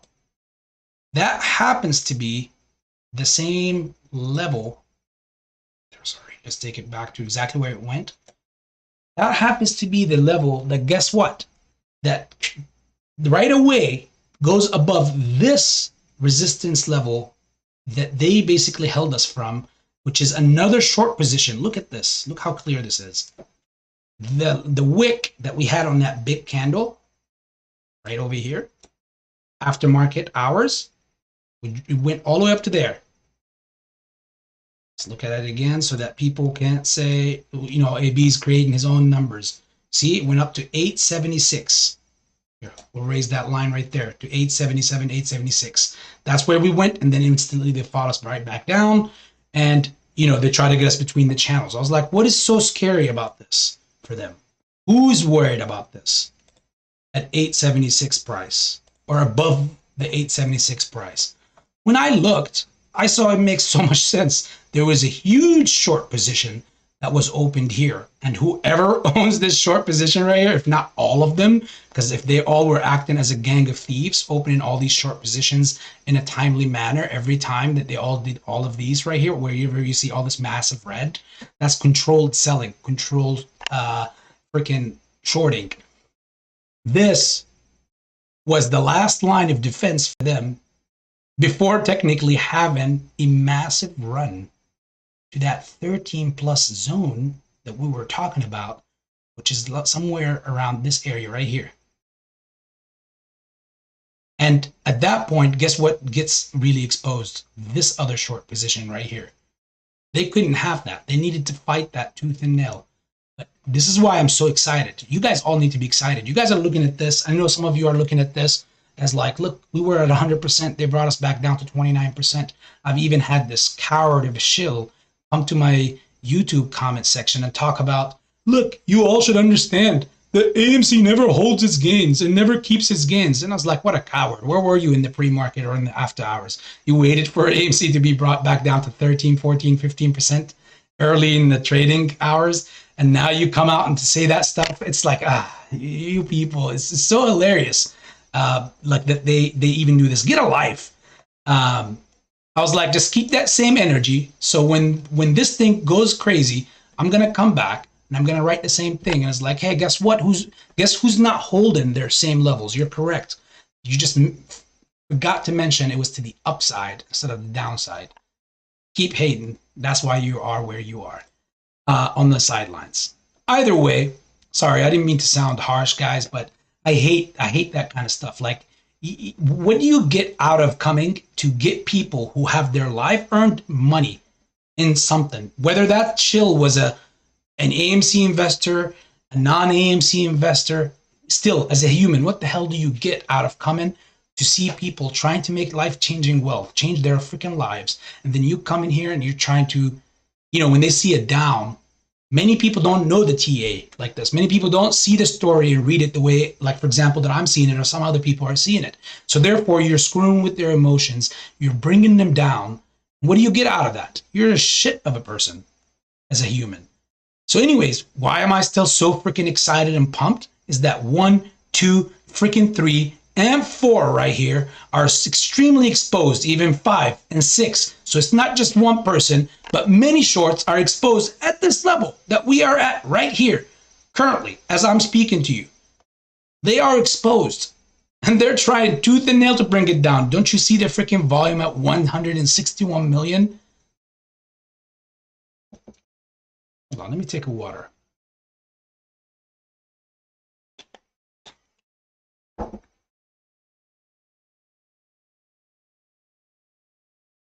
Those guys are on the hook, and any of these guys close, it means the end for this, and that behind it. All of these, and each one that goes down only brings down the other. The whole house of cards is going to come down collapsing, and each one is going to be like, I hope he doesn't go before me. I'm going to run, and trust me, once the first person goes in to cover, trust me, it becomes a bloodbath at that point. You think June 2021 was something? You think June 2021 was the squeeze, 73? It pains me to hear people say, oh my God, I can't wait to get back to the green or even break even to come out and whatnot. And it's like, I'm not going to tell anybody where to sell or what to sell. At the end of the day, no one knows the top, no one knows the bottom. It's always a loser's game to time any of that. However, you can always set yourself up with a very nice plan and go along with it and have more than one if one does not go through. Makes no sense to just have one thing and say, if this goes, this goes. If this does not go, I go along with it. It pains me when I am hearing people here and there saying, I can't wait to break even, I'm out, and all this stuff and everything. It's like, man, it's sad. Like, they are truly holding diamonds, like stocks that are worth actually more than diamonds, real diamonds. And they just don't know it yet, or the 3-year long of abuse that these thieves were doing, which psychologically they know what they needed to do that. They needed to make you devaluate your own holdings. How else could they finish this play?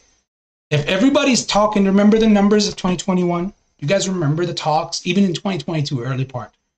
Remember when people were talking thousand, X amount of thousands and whatnot? Yeah, while it was very ridiculous and unrealistic. However, do you know that that was making them shit in their freaking pants? Because they knew we meant it. Because they let the price rip over here to 74 to test out the waters. And guess what? No one even flinched. The majority of the community didn't even flinch. That's why we're still here at this point in time. Anybody that tells you otherwise is grifting you. They're telling you other shit. Otherwise, they won't be making negative articles about us here. They will not still be telling you to sell your freaking position. Get out before it's too late. Get out before it hits 1 penny. Get out before it hits chapter 11. If it's going there anyways, why waste your resources on that? Common sense. What else? What am I looking at also over here? Okay. Now, I need to look. If we're looking here at the 1 minute, what are we seeing here? This is important. Let's look at the near term future right here.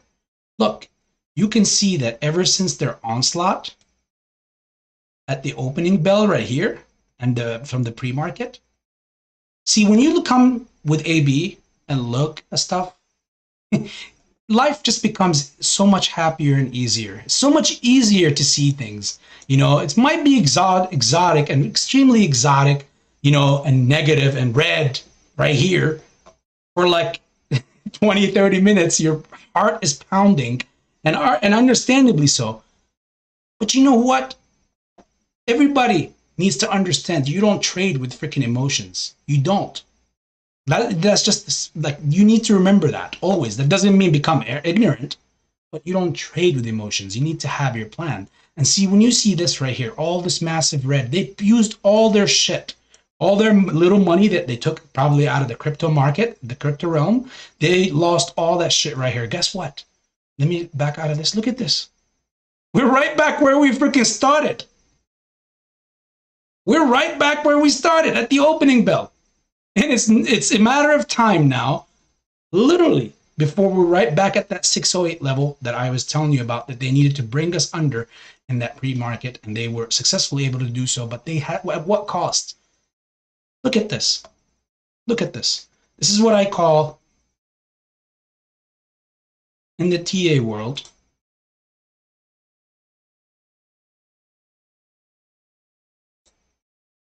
touches. What did I teach you guys last week in TA? In order for you to draw a trend line, I know a lot of people will say, oh, trend lines from one person to another person is different, blah, blah, blah. Well, of course, from one idiot to another idiot, it's wrong. But from a person who knows what TA lines and trend lines are, then they won't be drawing something wrong. Here's what a trend line is. I taught you guys this last week, and I'll say it to everybody else who's in here who wasn't with us last week. In order for your trend line, and perhaps maybe some of these other content creators who are out there, I really want you guys to step your games up. So therefore, maybe perhaps you could pay attention to this. And I'm not meaning this in a disrespectful way. Like, you guys are all amazing. Listen, I'm not talking about the people that don't necessarily even claim TA, but I'm talking specifically to the ones that are claiming to be TA gurus, but I can see that they're doing all these wrongs. I'm not going to go out and start calling their names, but specifically the ones that are always talking about TA and all that stuff. In order for your TA trend line to be valid, this is 101 with trend lines. Remember this. I'm going to put the drawing tool right here. It must at least touch. Hold on. My annoying drawing tool is annoying. It has to touch at the very minimum 3 different points. So basically here, look at this. This was the bottom of the day. We had another bottom right here. This line touches that point right there. That's the second. This is the third. At this very moment right here, this trend line is valid. Guess what? It touches a fourth one right over there. Now let me take these drawings out of the way. so that you're like, hey, these circles, AB, you suck at them. And I do. I'm the worst drawer. Now, what does this tell you? It's respecting that zone of higher highs and higher lows, which means for the near term, what could you expect? As a TA analyst, all you could expect here is a upside momentum until this channel gets broke to the downside. The next low that comes down, unless it comes below this line, you're in this zone. Auto zone. I just have to say it, guys. Look. This is our trend. This is our trend, people. Look at this.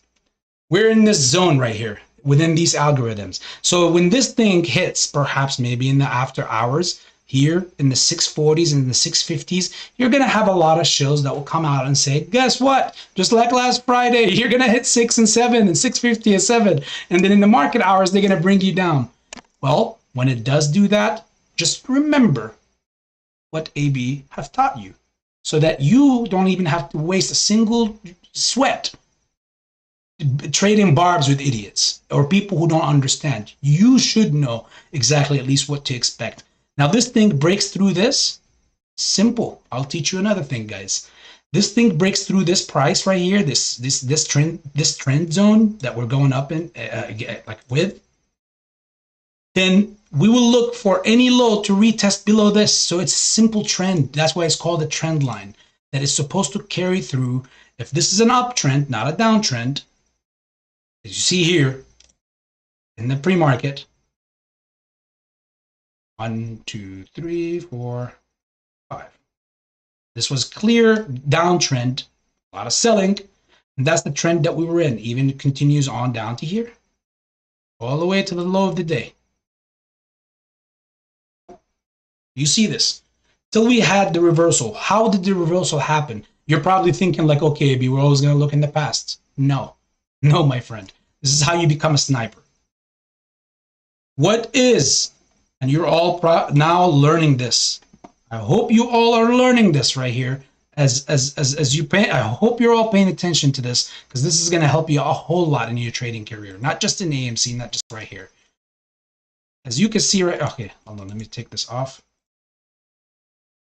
As you can see, this clear thing, this is making lower highs, and I'll take it right here. This was the high on the day in the pre-market.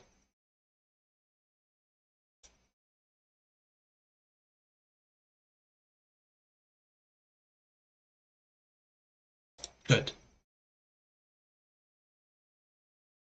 So, as you can see here, high, then it drops, let's say here, then it made another high, but guess what? The high is lower than that previous high. So that's a lower high. It's making the first high, lower high and a low. Now the next high was still lower, and the next low was lower than the previous low. So we're making lower highs and lower lows.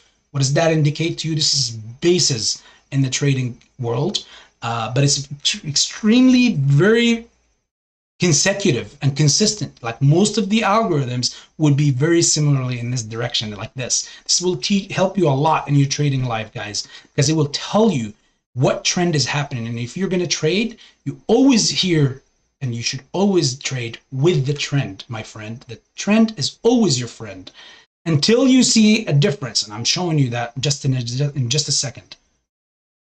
Look, lower highs, lower lows. Here we made another high. It became choppy. It made a higher low. Okay, it looks like a reversal, but guess what? It makes no sense to us because it was still on like a different choppy time. So we needed another confirmation. It becomes choppy. It didn't make a reversal to move up because right here, as it made a higher low, it was supposed to go back up here if that was a change of trends. But it didn't. It just became, it went into a consolidating zone and just kept going sideways, sideways, sideways until the opening of the market, and then it dropped even lower, making this continuation of this algorithm of lower highs and lower lows until we hit this bottom. Guess what we do here? Here's how you know that everything was changing. We made a move, then we made a low, but guess what? This low right here is higher than this low. That's the first point that at that point, you're like, there Let me pay attention to this. It's not the point that you'll be like, okay, this is an official reversal. No, this is the point where you start opening up your eyes. Pay attention. And you see the next high. It's very slightly. You see that white line is very slightly above the previous high. So we command like the next low. We see the next drawback. Guess what? It's higher. So now we have literally two higher highs right here. 1, 2. We have 2, 1, 2 higher lows. And now we have the third one and the fourth one. So back here, you can easily see we were doing that. Now we change the trend and we make another lower low from here and a lower high. Guess what? We're still trading into the channels. So it's not always just simple like higher highs or higher lows or lower highs and lower lows. It's not just that. There's other things that also go along with them. Sometimes this is just as easy as seeing higher highs and higher lows. And sometimes you have to bust out a few extra tricks to see it, which is the trend, seeing the trend. If this was not broken, then we're still in an upward momentum. And we did, as you can see right here, rallying up, and then it ripped up right here a little bit. Good buying. And now we are right here. We tested this. We broke the trend right there. Guess what? We tested the bottom of our algorithm, but we didn't break underneath it. They weren't successful in bringing us under. And now we had another massive buying session to bring us right up here. And now we're right there at 34, almost 35% on the day. Look, we're still in this algorithm until we break underneath this and come back and not able to go back through this algorithm. Then we are still in a bullish upward momentum. And going while the market is going on, guys, this is a huge win. Again, looking back at these people, there's so many things that goes into this. That's what I love about this, guys.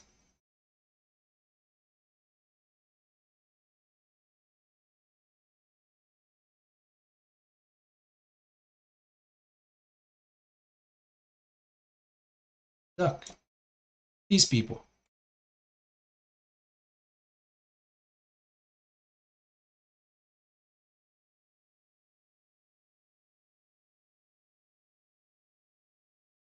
This is still in the play. These people are still shorting right here. These shorts are still stuck right here. These shorts are still stuck right there. And we look at our green line right there, where we at. These people are over, like some of these, like these right here, the water is already over their necks. It's already above their head. And some of these already have, like most of their waist is in the water. One thing I know about these people, these thieves, is that there's no honor amongst them. As soon as they really feel the water touching their feet, they see their portfolio dropping millions and millions and perhaps billions of dollars. Oh, they remember what happened in 2021. They remember what happened in 2021. So guess what? Once that comes around the corner, they're going to be like, hey, we're not going to be the next, what do you call it? Melvin Capital. We're not going to be the next, what's their name? That Asian dude that was screwed by the banks. You guys remember the other one? Archegos. We're not going to be our next Archegos. Hell no. I will go and close my shorts first before I get completely crucified. What's up, Rem? Captain No Likey? Hell yeah. Renita, is it true that another lawsuit just went in for AMC's board members being nominated in without us? I'm hearing some of these things. Not gonna relocate first one. I see you, Mr. McCon. I'm hearing these things, but again, at this point right now, I'm not too worried about whether the Adam Aaron letter. It's more desperate than anything. It's actually making him look worse and worse and worse throughout Wall Street and with us, like amongst his investors, especially the yes crowd. Jeffrey, what's up? Jeffrey Aroja, how are you, brother? What's good, bro? So that's the good part. Look at that. We're at 6:05. Ding, ding, ding, ding, ding, ding. Remember we were talking about that earlier? Let me delete these.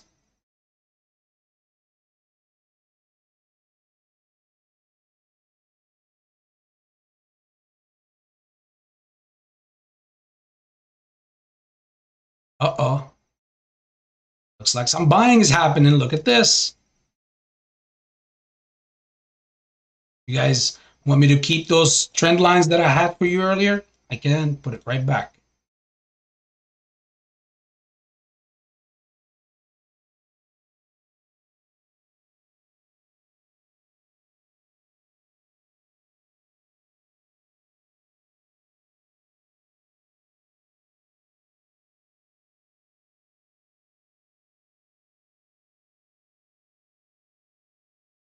Ah.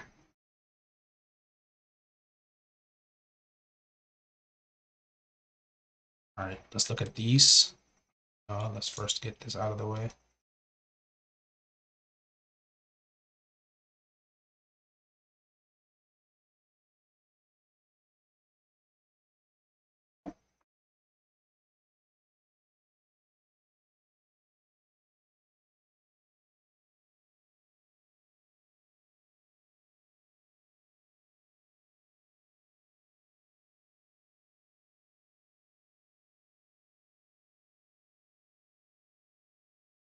Looking at this,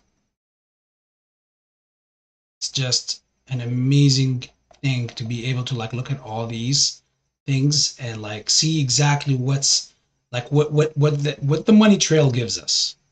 That's the best part about it.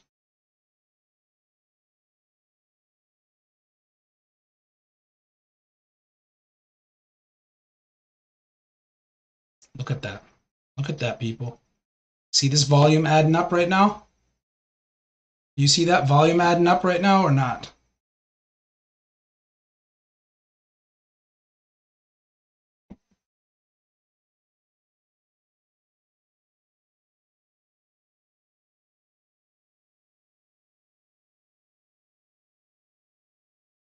Okay.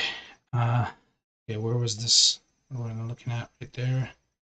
It's the after hour look. 30 minutes, 5 minutes. This is when we ripped up, we brought down. Then they couldn't bring us underneath this. Now they're trying.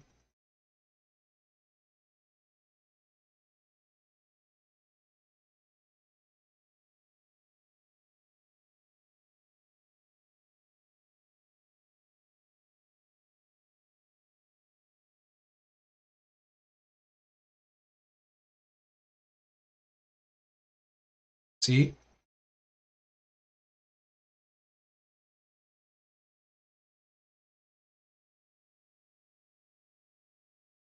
This is simply right here, meeting another level of resistance right there. As you can see, we met this level of resistance right here back in May 5th.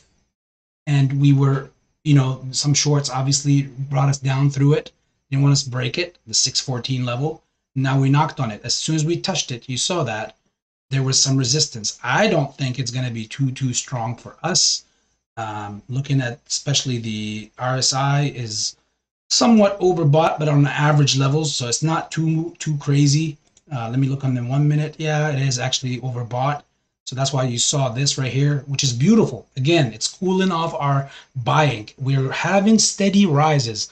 The options chain is not yet obliterating the market maker on the market hours, but when the aftermarket happens,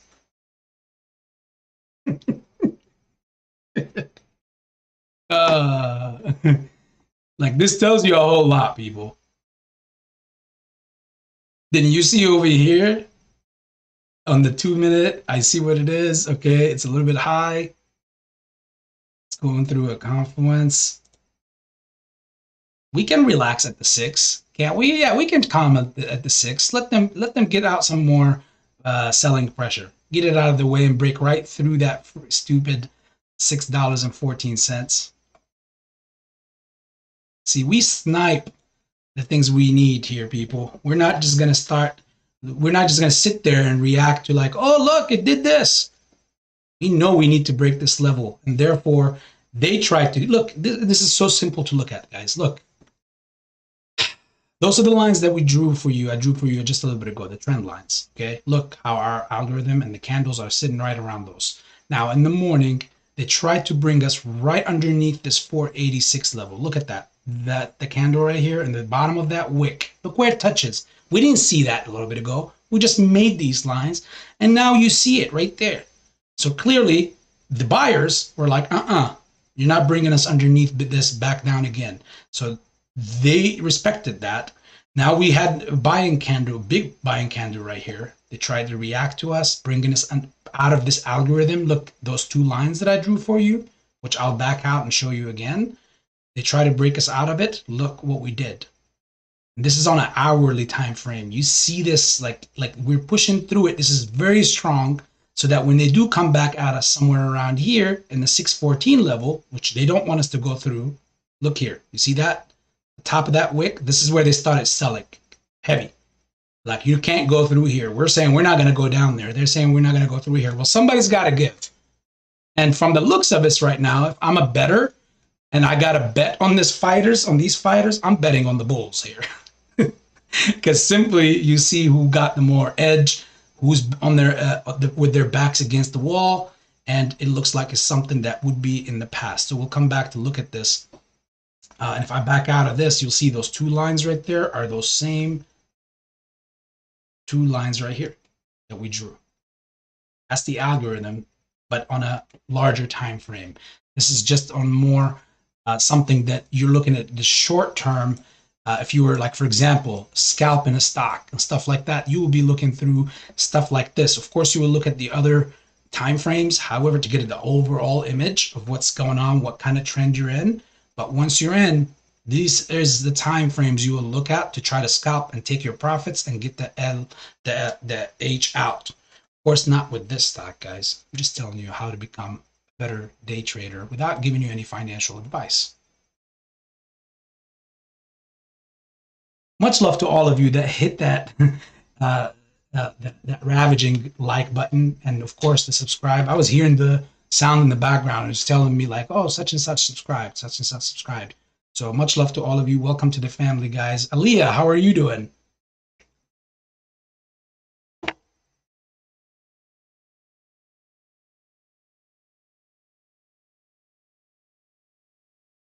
Who is this?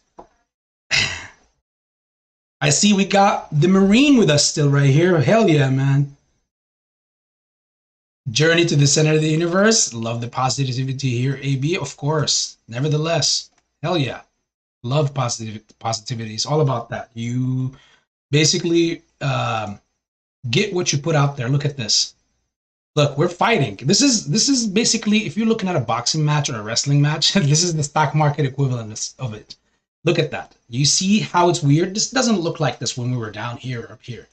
Now that the bears or the people, the shorts that do not want us to break above this level, the psychological level that I drew for you right here, because it looks like it's something. Look. You see why that movement is crazy? They don't want us to go past this. And the bulls are like, hey, you're going to take it. Look, we barely peaked above it. But we need to claim that. We need to claim that. Come on. Put down in the comments section. Put in the live. Break it, break it, break it, break it. That's why you see in this wild action happening like this, where the candle's like moving up, down. Look at the volume is also reacting to it. They do not want us to break this. This is the first. It's like, you know how you have so many. Okay, the road to a mile begins with a step, and this is one of the steps they don't want us to go past. Look, we closed right on that freaking resistance, and now we could potentially make that our support. Because at that point, look at that. Now, when they try to hammer us down, it will be extremely important to see that, or hope that they don't bring us right back down below it. Hopefully that we go up to here, somewhere around 625, 630. And then when they do start coming right back at us to bring us underneath it, we will claim that 614 and keep it as a base of support. Very solid, very strong, and making sure they don't bring us back underneath it, so we can do what? Keep our algorithm right here of an uptrend. Slowly and maturely. Look at this. Just a few minutes ago, we were at about 27, 28%, and now we are at 40%, people. So God is good. God is great. God is amazing.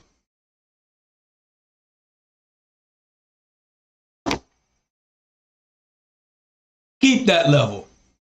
Let me see if you guys are actually saying it.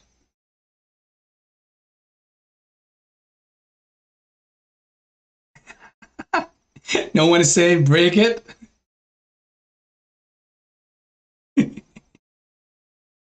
Oh my God.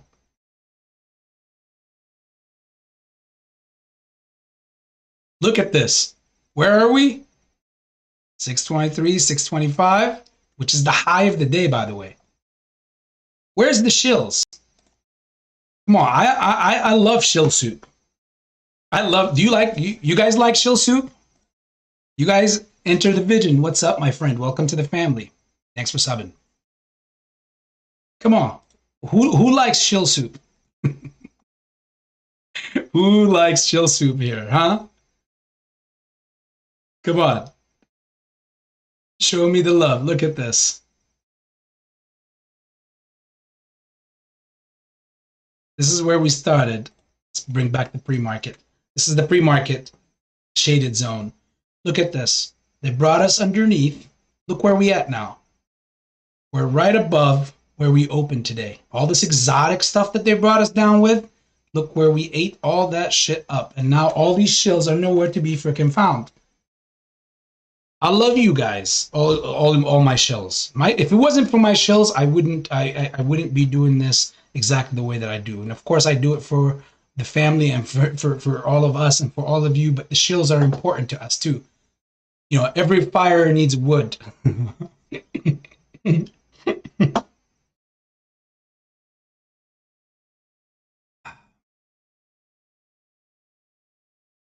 Look, Bob Loco, I like my shills roasted personally. uh,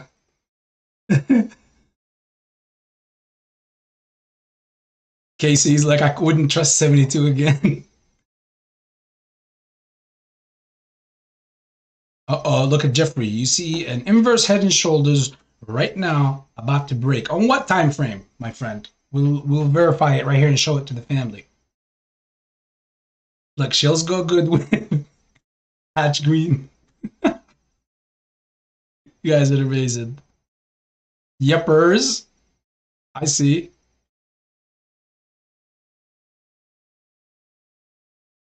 Let's look.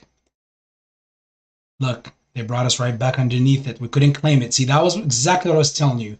We hit the 623, 625 range. We come back and hopefully we hold the 614 level so that we do not, so we can continuously keep going above it. But guess what, guys? We're like, there's nothing to worry about here. I personally, let's say if I was a day trader, forget that this is AMC and this is the setup. Let's say this was Tesla, okay? Which we'll talk about in just a second. If this was Tesla and I'm looking at this, I'm not sweating at all, even if they're doing this. As long as this price does not go below this line and continue to break past it. At that point, at this range, for example, right here, it would have been 575. But then, you know, at that point, until then, I would not be worried about the trend being reversed back to the downside at that point. So until now, everything looks smooth. Everything looks good. They can fight with us back here. Go borrow some more shares at thousands of percents and pay so much money while we'll hold them for free. We don't. I'm not paying cost to borrow. Are you? They are. For what? For nothing. To ultimately end up at the very same place. In the same back alley, hurt and wounded. By the way, I have a message to another content creator, an amazing guy. His name is Menace. He goes by the name of Menace.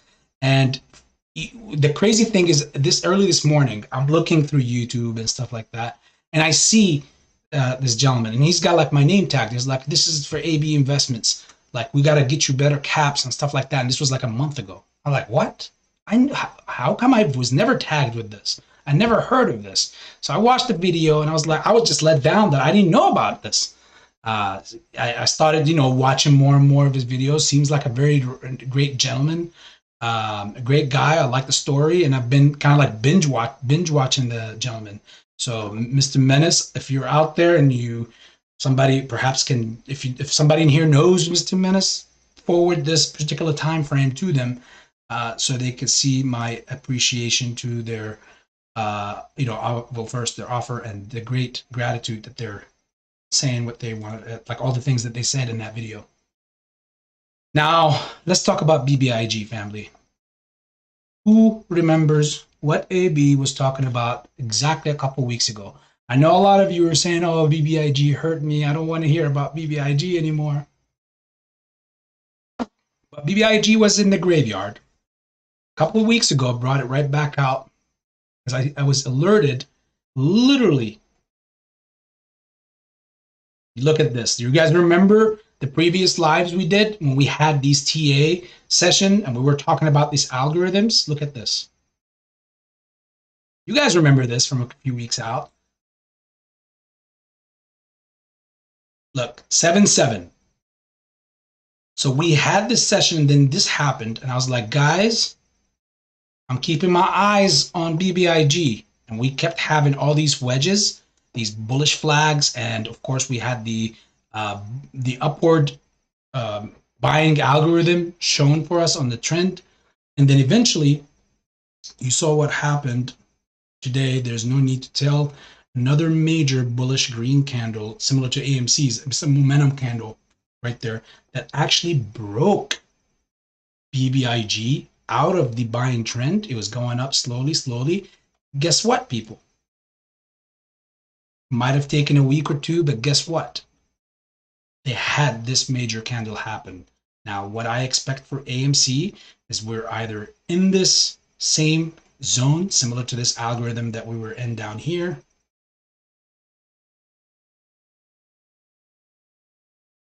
where these lines are, as you can see, right there, and then eventually we'll have a massive breakout. Crazy thing is they are way more screwed with this because there's so much more short interest, cost to borrow on this play than there is even on BBIG, and so many more people are still in the battle lines of AMC than BBIG. There was many people of that community that faltered around and, like, it got screwed. Now there's many that are still holding their grounds, and kudos to them. But a lot of things have happened there in that community, and I feel for them because again, I was one of them. I got out at some point, and then I was like, okay, I'm keeping my eyes out on BBIG from about 2.5 weeks ago. You guys can fact check, of course. Some of you that have been in the channel can exactly vouch for it, and told you guys, alerted you guys to keep paying attention to it. And eventually it did what it did, and it did its thing right there. I know some of you are looking at this red now, like this morning. Oh my God, AB, this is AMC red right now. Forget BBIG. Well, no worries, people. The good thing about this is that it cools off the buying pressure for us. Nothing just gets bought up, and it goes to like crazy bought up. As you can see, this is a good thing because this is as the stocks always move up and down, there's selling and buying. Guess what? This is all they did. I told you, I'm not sweating until I see this line get broken. And that's when I will know that, okay, it's a change of a trend. How long or how big will this change of trend will be? Well, first, if this thing hits right here and it retests and get back within the algorithm, then that wouldn't be a clean break. That would still be considered a bullish trend. You know what I'm saying? Like they don't claim it. Just like we gotta claim the 614 level and stay above. Same thing with the shorts, the bears. They have to go underneath this line and retest back at it and keep us underneath this line. They can't, and we go right back in, then we're right back into this zone. Sometimes there will be liquidity grabs where the market makers would reach a little bit further with some wicks, like these wicks right here. See these wicks, these sticks that are sticking out? These are nothing but liquidity grabs. There's stop loss and profit collecting levels. And a lot of amateur traders will put like a stop loss that's right there, for example, next to the price action. So they'll say, okay, because they already bought at a wrong price anyways, so they don't want their loss to be below any profitable position. So they end up like here, this price was at 624. However, the top of this wick went up to 635. So what that tells me right there is that it was a liquidity grab. Bulls tried to push it. The buyers tried to push the price action to above up to here in a quick split of a second, in a liquidity grab kind of moment.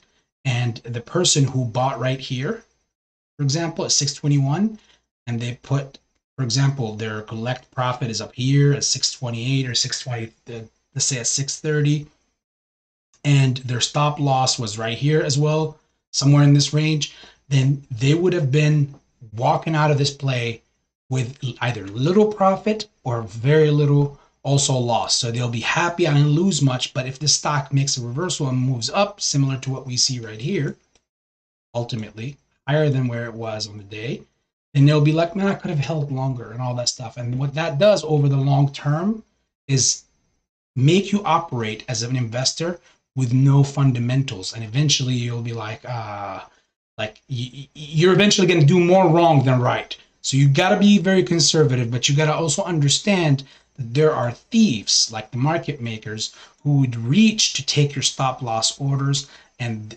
your profit collecting orders, especially if they're too low or close to the price action, to where it is. How do you avoid any of that? You got to look at these trends and these resistances and these supports, because the price tends to always try to meet them. What's another way to tell?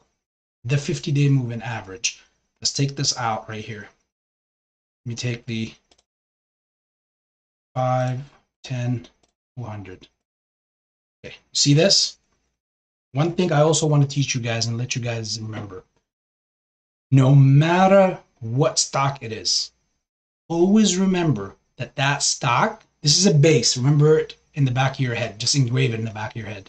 The stock always hovers and tends to come back and meet its 50-day moving average on a daily base. So let me take you guys through that real quick so you could exactly remember this. So we had a massive drop at the open right here. Okay, this blue line is your 50-day moving average. We had a massive drop at the open. Guess what? At that point, once I see a change of trend, reversal, like what I was teaching you guys earlier, higher high, higher low, at that point, I know that this price eventually, this is what some traders will call VWAP and all this stuff. For me, I'm more old school. I don't like to put any automatic indicators and not that many of them. I work with what I see with price action myself. I get this. I don't need something to draw it for me, but this, you get to this point. You don't start off this way. So once we seen this right here, this higher high and higher low, and I knew the 50-day moving average is also coming down, I knew that this price at this point has to meet that. Now, if this was, again, not an AMC stock, let's say it was a day trade opportunity for me, I would be taking a position here knowing that it was going to go to the upside. I'll be going long. Will be from here from 495 to at least to when it meets it right there at 530, 540. That's a great scalping point. Again, if you're an unlimited day trader and you're trading back and forth, I get too bored for stock investing because it's just, there's not too much thrill in it. I love option chains, and that's my specialty. That's what I do the most. But technically, if I want to play it safe and do it cool, like, okay, I see it right here. It's visible as daylight, higher high, higher low. I see the 50-day moving average is going to touch it at some point throughout the day. I go ahead and buy it. And as long as I bought it at the right price on that low, when I saw the higher high and the higher low, because it's all about timing. It's not about just getting in and looking at the blue line or the 50-day moving average and say, it's going to touch it. Well, you could be buying it at a point where it has to touch it to the downside. And if you went long, you'll be losing money. So therefore, buying it at the right time, of course, seeing it there, you have to be very constrictive as well and sell at the right moment. Now, when do you sell? Right as it touches the 50-day moving average? Doesn't necessarily need to be the case. If you see here, we have the algorithm of this trend. We have higher lows and higher highs. The second I see that trend being broken, that's when I will sell on that very next high so that I can make sure that I have my profits. Now, of course, I would always set a stop loss that is before or below the resistances. And the best part about all of this is that since this was acting as the low on the day, it's easy to see. You have your resistance right there for you. The low of the day is the resistance, or sorry, the support. So that will act as your support to moving forward. You know, the crazy thing is I have made a hookah that I did not touch the whole stream. You guys owe me a hookah.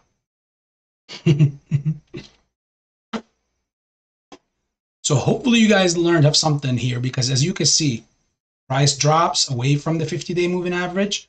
Guess what? Price comes back within the same day to touch the 50-day moving average. Goes away, comes back to touch it. Goes away, comes back to touch it. Goes away, strays away for a while, and then comes back to touch it. Goes away, comes back to touch it. This is on a daily basis. Here, it continued to do that. When you see this and it's around the price, that means it's consolidating. If we were to take this away, look here. It went away. Look, guess what? It came back to touch it. Look where it's at right now. It's touching it. It's kissing the 50-day moving average. So as you can see here, we had the consolidating right there, because it was the same time where the 50-day moving average was around. It's been consolidating. So exactly, it's been hovering around the 50-day moving average. Now, when it strays away too far away to the upside from the 50-day moving average, instantly at that point, I start raising up my put flags. And again, not on AMC, people. I'm just telling you guys my methods on day trading, and especially sometimes with the options chain and all that stuff. Now I know at that point that I'm expecting a drop in the price. Now I'm not going to expect it to be very massive. I have to stick to my fundamentals. It could very well be a very big drop, but if I continue consistently making good money and stick to my plan and stick to my method, then you will see that the long game will be the long game. You'll continue to make profits and money, and you will not risk making yourself or make yourself become a risky trader where every day you're just chasing, more like a gambler, chasing the high, chasing the big play, the big drop, the big move. Uh-oh, look at this. This is interesting right here. This is scary. No. Where are my bulls? Come back. See? They tried to bring us underneath this. Now we need to fight back and get right back into this. Doesn't necessarily have to happen instantly, people, but you'll see if we make a high right now that's inside this line, which most likely, as you can see, will be in the case, the next low, I do not want it to be down here, as that would act as what? A break of a trend instantly at that point.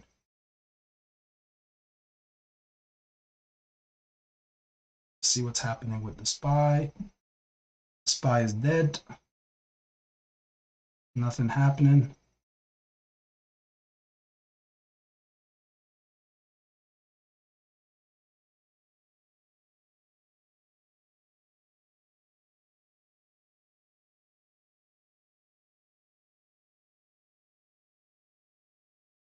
Oh, forget you. Forget you. Forget your religion and ideas. I don't need a new team. Frankie Muhammad, assalamu alaikum, brother. How are you, bro? What's good, my friend? I'm glad you're around, brother. How's your day? Grod went back to his glory. Oh, what? Where's Grod?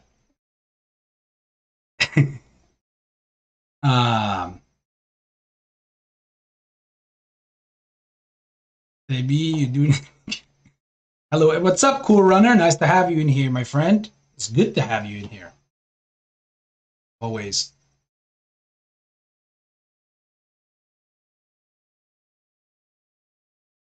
And look at that.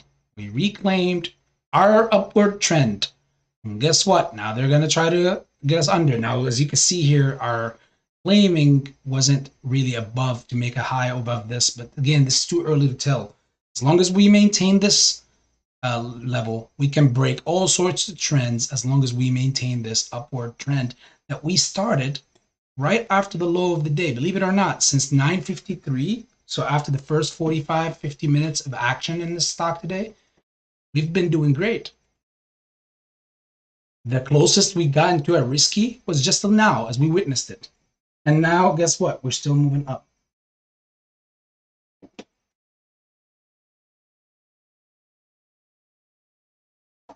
They cooled all the buying pressure away from us. This is what you also call almost an engulfing candle. And a lot of TA and analysts out there, or let's say content creators in this case, get this wrong as well, as this needs to be bigger in body from the bottom and from the top, not just from one end.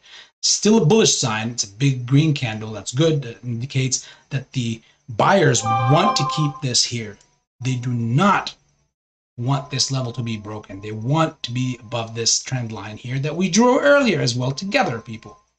But if this engulfed this from the bottom and from the top, this indicates a completely also different image, as much stronger buying actions happening here. That's what the price action reading is telling you. And at that point, you're like, oh, okay, I'm going to expect a little nice little run right here. And scalpers, for example, will look at that stuff and be like, oh, I'm taking my position.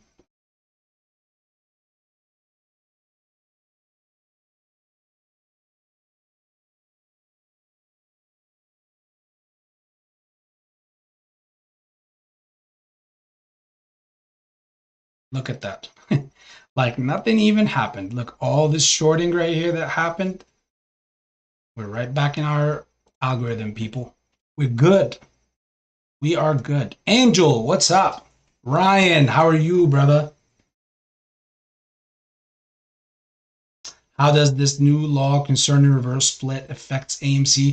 To be totally honest with you, with that law, like the way I look at it as, I wouldn't put it past these freaking shorts, man. Like the way that they're so screwed with us. Because look at the irony here. Now the governor wants to pass such a law that literally out of all laws and situations that are in that state or throughout the universe, that's the most important thing to them, or that the thing that they need to do.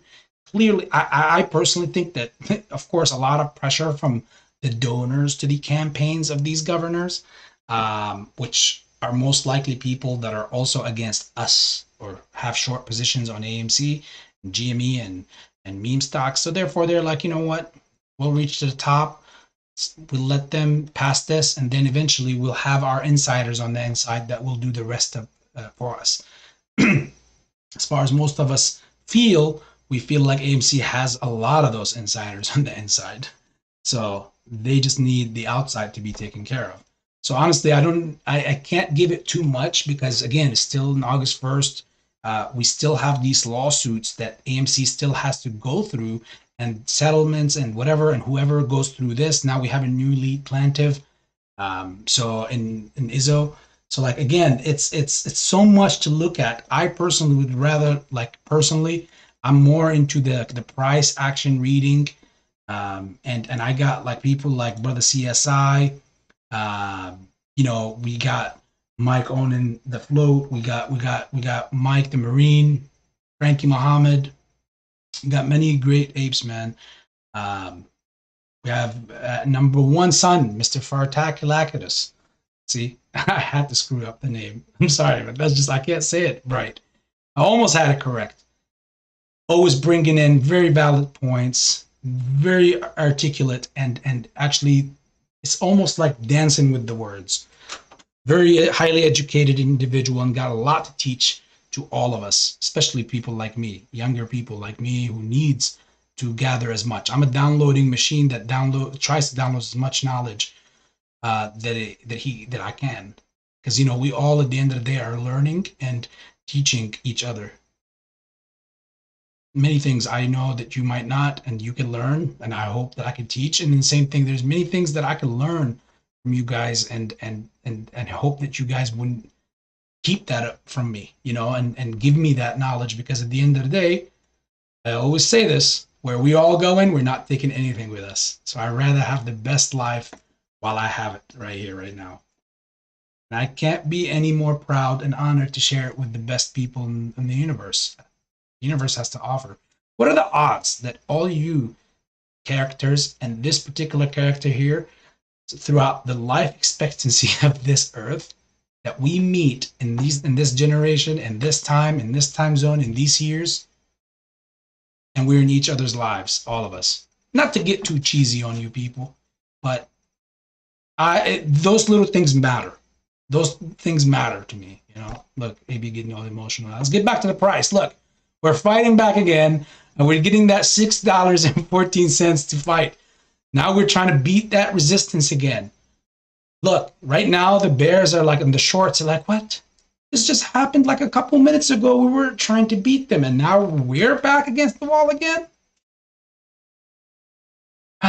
told you guys they'll be right back in that same alley, laying down, bleeding, and and basically be fleeced because they got themselves there. There's some nice moves today on like some companies. Look at this. Look at this. So earlier today,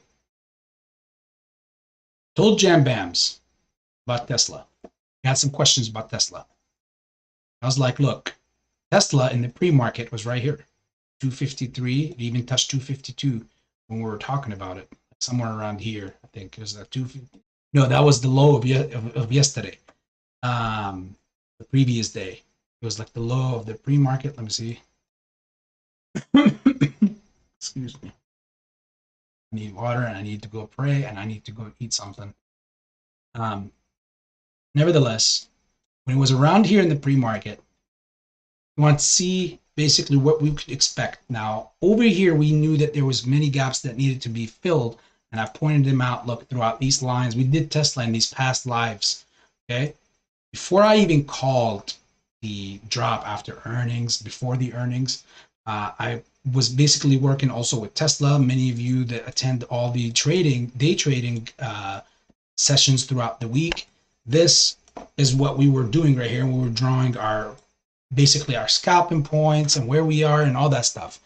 Now, here at 252, we had an issue because at 253, because this, excuse me, this gap right here was basically closed. This was the biggest gap. It was filled. Now we had another, let's take the after hours away. We had another one right here. And we had another, welcome Peter to the family. And we had another gap right down over here, 252. Not 252, sorry, at 235. So we have one more at 2, right there, 250, where was it? Right there, sorry. Yeah, sorry, we just have one more at 235. And was there another one? Yeah, right there. It's very tiny, but it's right there, 221, 222, okay? Yeah, I was going to say, like, I know there was another one. So at 253, we had an issue, as in, you can see right here,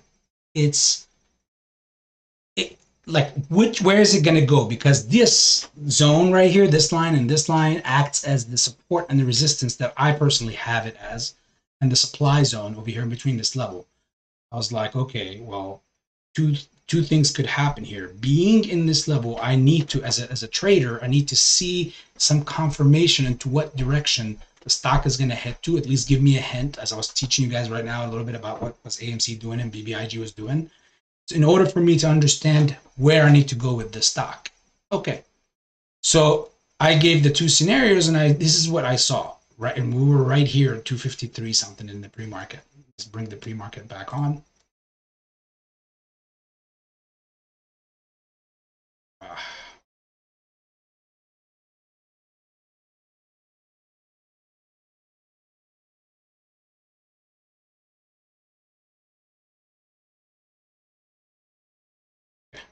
Perfect.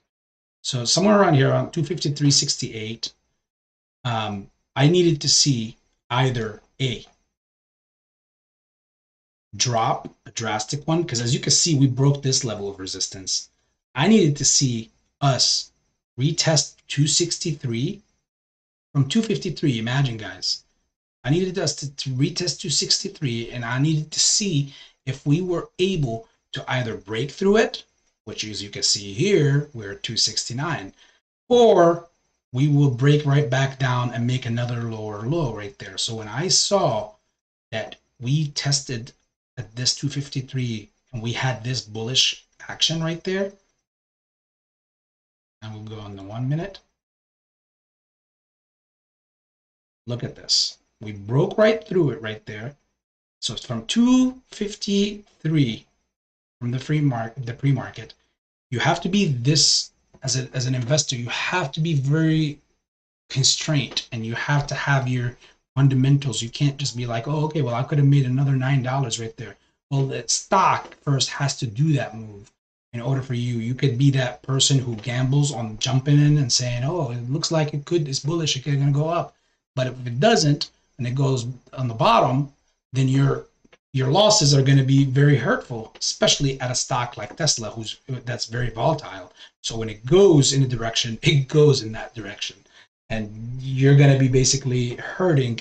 And do this a few more times like that with that same method elsewhere or the same place, and you will be completely wiped out, and you'll be out of the stock market on your way to a different hustle. So basically, as you can see from 253, we saw that right there. It almost met it. It didn't. Came right under, but it made a higher low and a higher high right there. And then when we did break right there, instantly at that point, and that was around 11, instantly at that point, that's when you see right there, it broke above it. We just witnessed that on AMC as well, where it broke over the 614. We had to hold above. We broke underneath it. We didn't hold, so we couldn't make this level ours. In this case for Tesla, Tesla kept this 263 resistance. It broke it and it turned it into support. Look, this line was drawn right before we accessed this chart, right?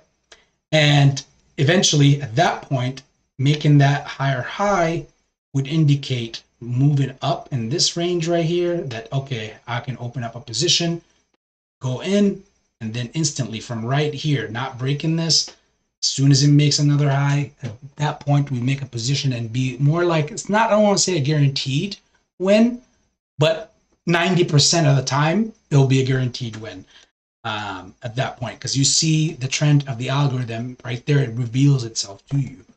And guess what? Look, this is exactly the case that happened. We were talking about this in the pre-market, and that's exactly what happened.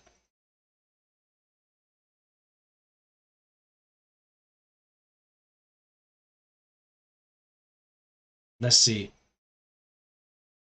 KL, peace to you too, my brother.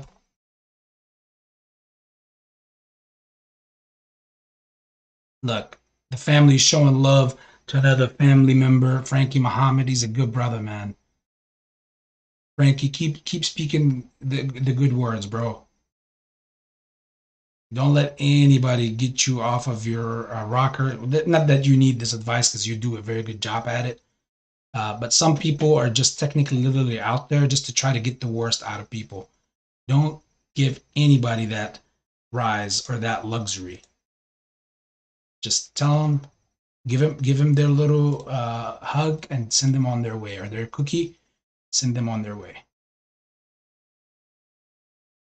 Over 200 million on the volume. Amazing, amazing. Can't wait to see how an after hours is going to be like with this. Or even leading up to the power hour of this thing. The SPY right here, if you guys remember, some of the family that comes in here on the daily lives, morning trading desk, you guys remember from last week. If some of you remember, please put it in the comment section what we were talking about. These two levels right here was important. And it's funny, the sad part here is I feel for everybody who has positions in this play, whether today or since the last week, because since the last week, it has been the same shit over and over again. Look at it. You got this zone that we drew, and I gave you guys this zone. I mean, of course, this is today's action. We drew this like literally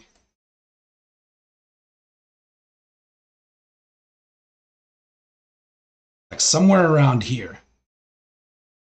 Like what, about a week ago? 2 weeks ago?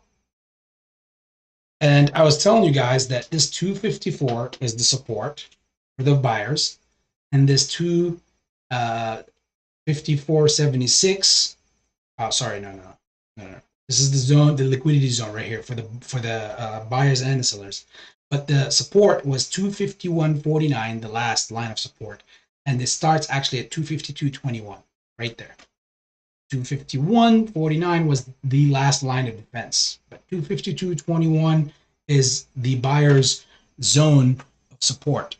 Now, throughout this last week and this week, we have been in this area trading, and that's annoying for the SPY, especially in earnings season when it's supposed to be very volatile, doing some crazy $4 or $5 swings to the upside and to the downside. Instead, it's been sometimes making some $5-4 swings to the upside, and then not really so much on the downside, which means, again, if you look at it, it's continuation overall, the higher highs and the higher lows.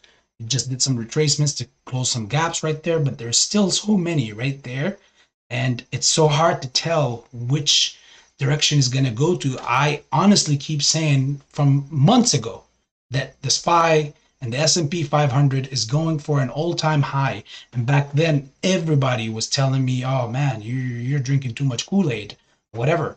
No one was even thinking that because there was so much fear a few months ago that specifically, like, they've seen some upward movement, but they didn't see all-time high.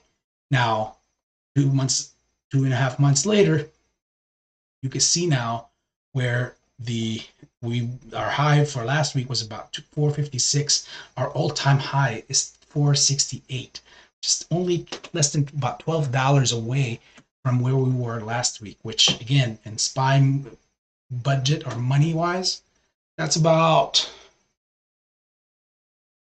3.5-4%. So it's about 3 to 4% away from a new all-time high. Will it do it? That question is, with the rate hike? Because if it's going to do that, I personally think that could be something big. It could do that with that timing. It could come right back down. There's two options. One, it comes down to cover these gaps that we see back here, so it could rebound and come right back up and do its thing. Or it could continue to run from here until the release of the rate hike, and then eventually we'll have a change of trend. It's weird that they haven't done it with the rebalancing of the NASDAQ and a few other indexes. So it's weird that we have not seen much craziness. They're trying to keep this right here, consolidate, burn a lot of put and call premiums until the release of the rate hike, which again, I've told you that it's going to be most likely 25 basis points. 99.9% is going to be that. And if it is that, you'll see. But here was an important point, that this zone was breaking this level. If you guys remember from last week, 454.76 was crucially important, as it will tell if this break from last week's 456 to the downside was going to be the case to bring us back down to close gaps. Instead, we are over here trying to, Felix, welcome to the family, my friend. Instead, we are out here, by breaking this level, you're going to be making higher highs over here, which means that doesn't necessarily mean that we, at least for the short term, we're not going to close these gaps first, down here and down here. And even some more down in the bottom down there in the 300s, and we'll get to that some other live, as that will be the big thing.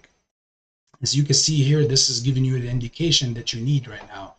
Making a high, the next one needs to drop somewhere fairly in these areas, which means if it does do that, it will be also making a higher low.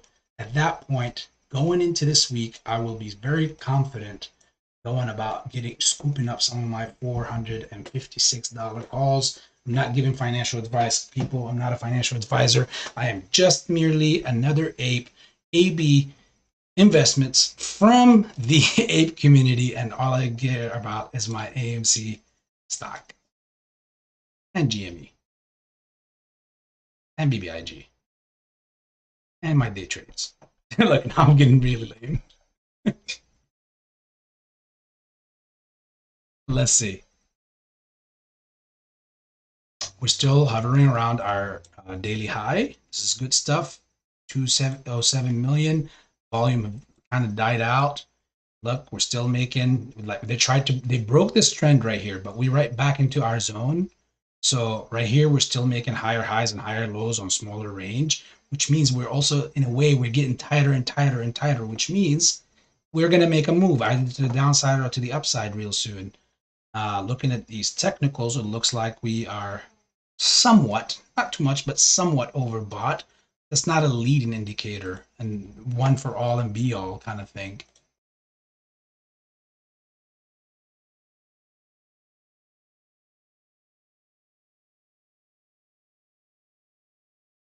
See, look, we're what happened over here? We had a consolidation zone around our favorite light sky blue line right here. Consolidation for a good 12:34 to like 12:53. It's about 20-30 minutes. We were consolidating in one range, and right here it looks like we have higher high, higher low, small higher high, higher low, which again the price action is hovering and consolidating in the same range. Right now, the price is getting ready. It's piling up momentum, basically. In other words, this is the way AB sees it. And we will see soon that the price is consolidating and building on momentum to make a move to perhaps either to the upside or to the downside. And from honestly, from seeing this right here so far, we're having divergences, which is another bullish signal. So divergences where basically the 5-day and the 10-day moving averages are divergent. Like as you can see, the divergence here, boom, boom, boom, up and down. If the 5-day and the 10-day where let's say the 5-day goes from the top and it breaks down toward the 10-day moving average, then that would be considered bearish. You would be seeing red action. How do you verify that? If you don't believe AB, look over here. See, the 5 days a purple line and the 10 days the orange line. Yeah, maybe it's a little bit too much because that the it's too close because of these are very like the colors also of the candles are very close. But we'll go back here. Look, purple, orange. Price breaks to the downside. What is followed by that indication? Red movement, bearish action. Once you see that crossing, it did. Then we see that crossing to the upside. If it crosses it to the upside, that means the opposite, that we're going to get green action, which we did, as you can see right here. Now, these are little because the gaps in between the divergences are very, very small. But again, that's a very, in TA world, it's a bullish signal because, again, it's on a higher high and a higher low standing. So that's for step one. Two, it's already in the zone of an upward trend. Three, it's also doing these divergences, which forms the AAA alliance. Could it be wrong? Well, 10% of the time, but 90% of the time, or perhaps even more, it's the opposite. So when this consolidation right here ends, this price is going to separate away from this 50-day moving average, this light blue line, to one direction, and we'll see. Again, in my case, I'm seeing this break into the upper side and perhaps us breaking the 614 again. Then maybe at that point, the shorts are going to be like, oh my God, no, don't do this to us.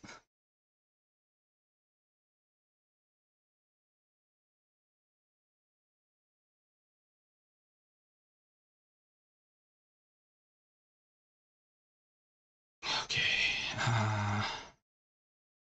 We take away the moving averages. Back over here. Yeah, volume dead. Hiding, some consolidation. Soon you're going to see an up. And now 603. Let's see if we break up to the upside once this consolidation zone is over with. It's amazing. Again, look at us, guys. We are holding over 37, almost 38% on a day. That's not bad. I know you want that 100% family, but again, I would rather have this than have the stagnant no movement days. Like this, I'm still very bullish because I see who's hurting still. Looking back over here again. It's on a 5-day.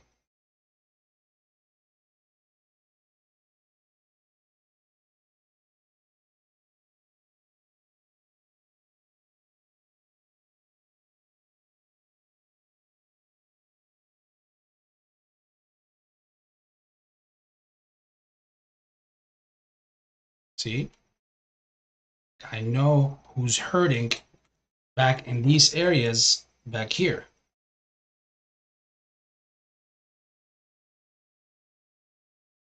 All these entities.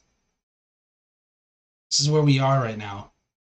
This, all this, this. All these people are drowning. All these shorts, whoever's involved in them, they're all drowning. Of course, some of them is selling like sell pressure, but whoever sold that either bought it and sold it short. Mostly, when you see stuff like this, open and short positions, heavy selling pressure, or they just bought them at perhaps here, somewhere down here, and then they waited for the price to go up here so they could swing trade and then like basically scalp it and trade it down. But very little amount of institutes will do that. If it's like a big institute, then yeah, that makes sense. But again, because of this riskiness of this play, everybody in the world, every institute knows who this play is all about. It knows who's the protagonists, who are the people who defend in it, who are the people against it, and it knows it needs to stay away, like miles away from this play.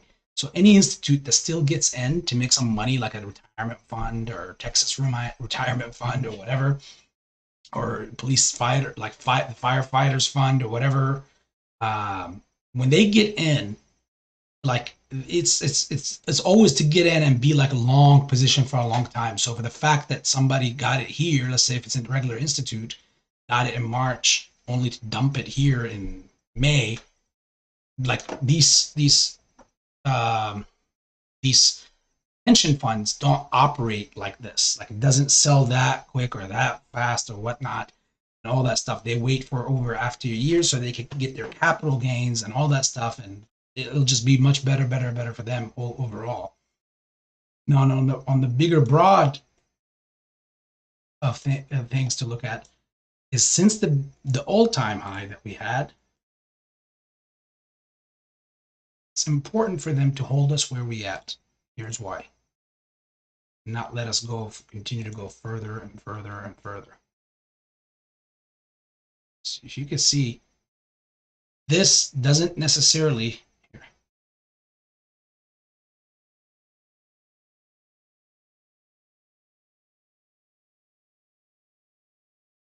It's not touching right there. It used to be. Hold on.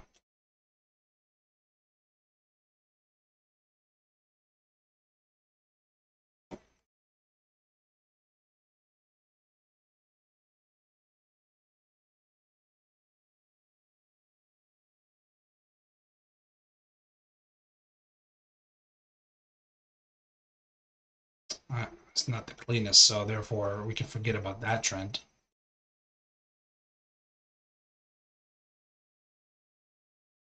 All right.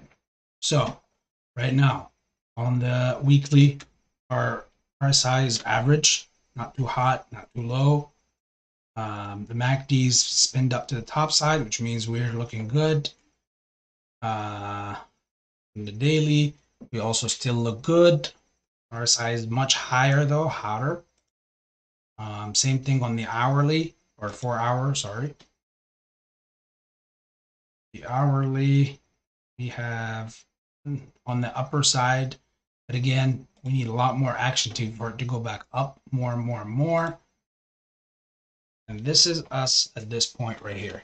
We met that top again, and they basically kept us underneath it. They did not let us break past it, but we are still hovering and consolidating around our 50-day moving average. And I'm going to look for that purple line now as it crossed to the downside here, that we would have some red. We did.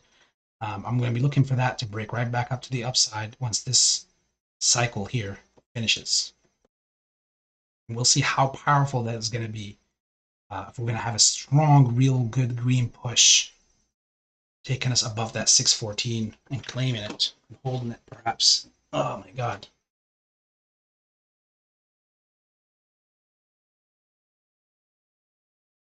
NEO's up 12%. Amazing. I love NEO.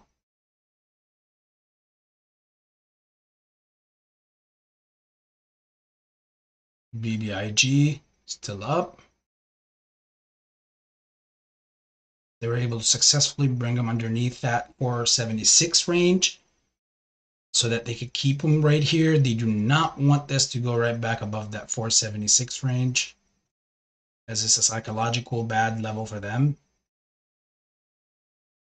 GME up 3% still. Good. Good for me portfolio. Look, this is perfect. Break above that level to make a higher high. As I was telling you guys with the SPY right there, trend ending with today. And then if we go back over here,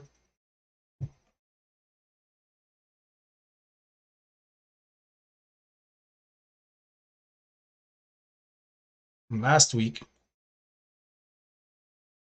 you'll see that when we started dropping, lower highs, lower lows, and then we almost went down through with it. But if I take away the moving averages right here so that it would be more clean, you'll see that from the top up there, we still continue to make lower highs and lower lows until this happened, this gapping from the end of last week and going into this week. It made this, then it made a higher low, which was very indicative. Then it made a lower high, but then it made another lower low. It's weird. It became very unbalanced. Then it had a rip right there in the pre-market today. And then it made a low, higher high, low, a higher low. And then obviously we're right here. We're breaking this zone that I was telling you guys from last week of resistance, support. Now, if they keep this, look how funny it is. Like it's right there resting. They keep this zone within this zone, or even better yet, above this, then I will be extremely confident about jumping into bull range going into toward like the later days of this week, especially with tomorrow. We got Microsoft. I think Microsoft and Meta earnings. Got a bunch of good ones like Visa. Okay, let's look back at AMC.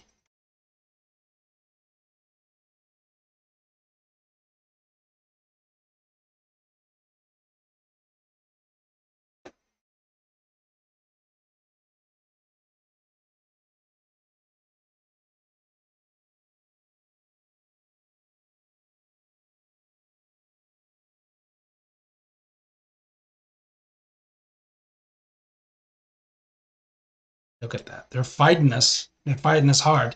Just had to extend the algorithm. But we are making lower highs and we're not making lower lows. So we're going to see how that break happens. Coming back to meet that 50-day moving average, and then perhaps now is going to be to the upside to cool off the RSI. Ooh. Oh man, oh boy.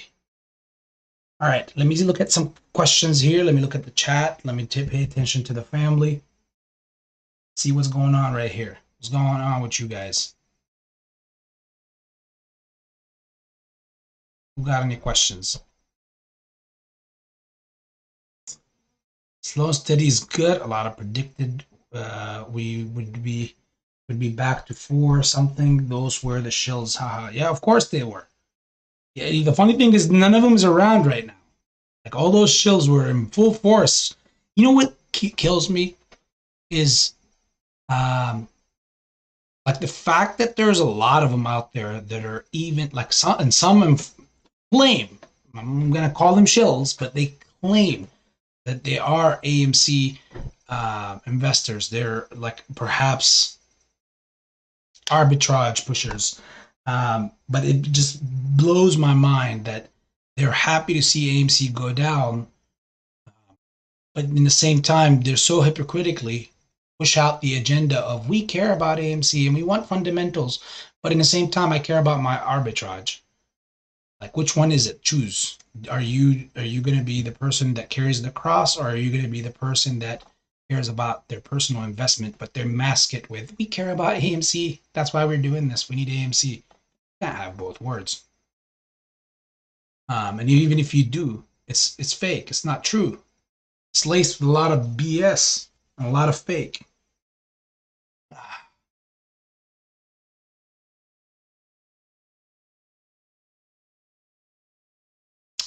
Okay. Warren is like, Menace got the message. Well, I'm glad. That's what matters the most. He's probably a busy guy with his tour.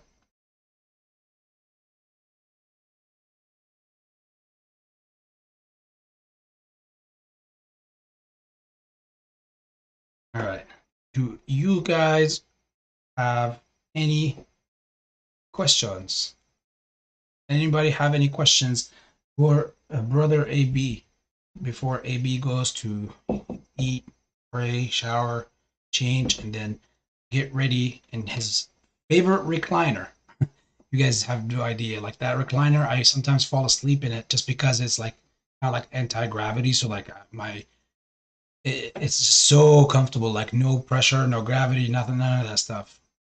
And then I can watch the price action and go through it and then close a couple of trades that should have closed while we were here on the stream, but we were a lot more emotional earlier.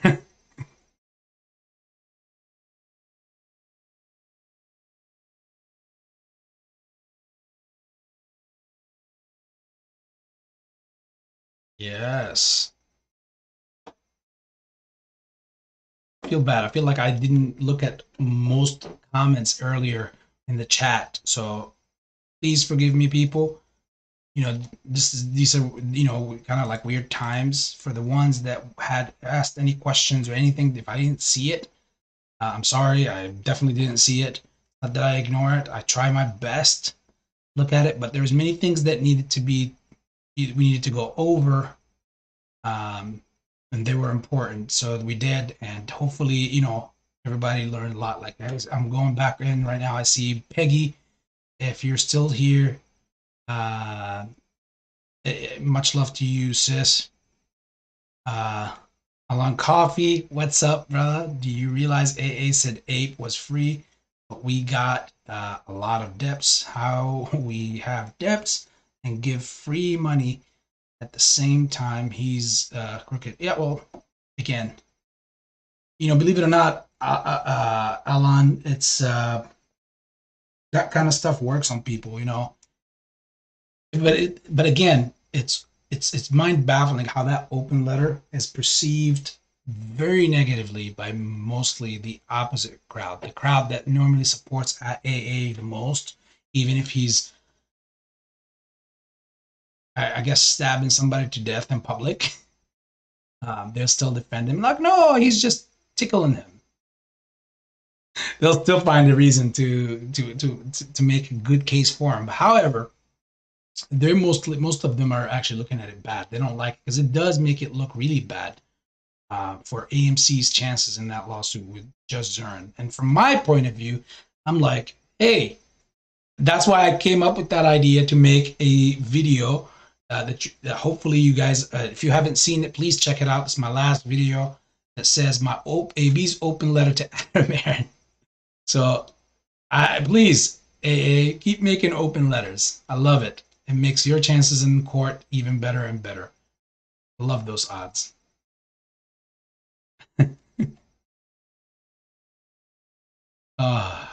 David Stevens, how are you? I'm just scrolling back. Alice, how are you, ma'am? Those are my those are my right to die people right here. Mrs. Chase, thank you all for the love hearts. Appreciate everybody for hitting that like button. Thank you, and much love to all the new family members that came in sub today. You guys showed in and showed out, and hopefully this family will continue to grow, and hopefully we all continue to learn together through many things.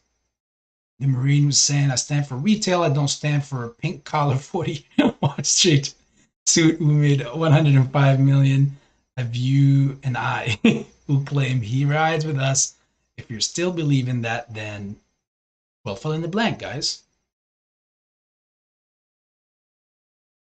Oh, man. D, how are you? Double E's. Around 2 p.m., we will have that afternoon run because of margin. Well, let's see.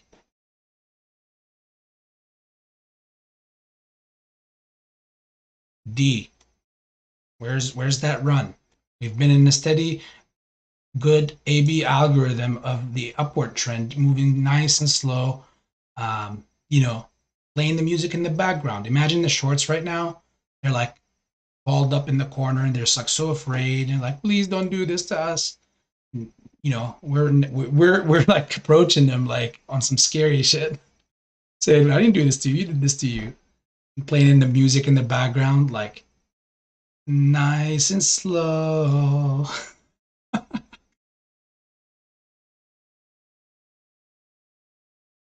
Anabolic steroid is a smart play to short AMC. Who's buying the stock in a company that loses $1 billion a year?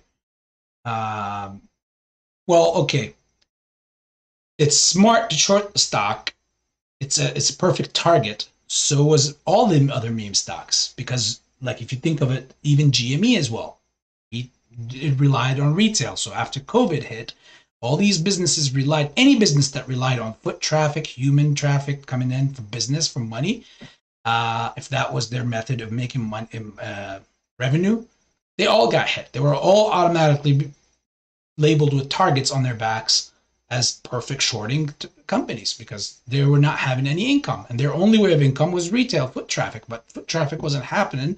And even for the market to be shut down for 2 months or 3 months, that was enough to hurt for just 1 quarter. Now for them to rebound, any company that is, it needs a long time to do so. So anabolic, I'm just now getting back to this message, going all the way right back up. But it's the message is put as like it's just AMC that was the target, or is a good target, is just losing $1 billion. Go look at Carvana, Mr. Steroid. Hopefully the steroids have not affected different parts of your body or meaner. But go look at Carvana losing money out of its ass. It doesn't even have, every quarter it's losing more money versus when you have AMC. Even banks are losing more money, those major ones.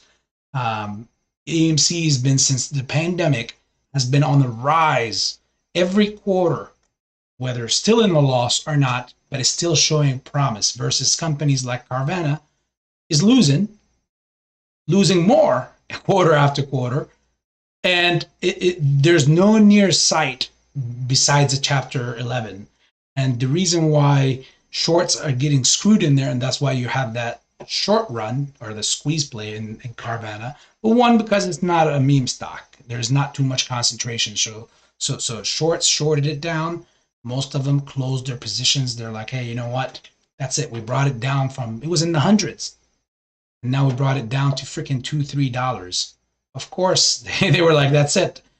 The reason why they got out of their positions, that was buying pressure, by the way, which is not equivalent to MOASS, in my humble opinion, just buying pressure.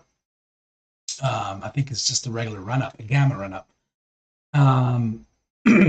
They eventually were able to secure this prolonging period where they borrowed, where their lender was able to take the leash off their necks for like prolonging the debt repayment, which means it gives the shorts more playground. In other words, pump this, close your shorts. When you close your shorts, you create buying pressure because you're buying back the shares to close your shorts. And then when the price is at a much higher level, just short it right back down. Perfect, because this play or this company is terrible. However, point here that we're making steroid is that company still squoze.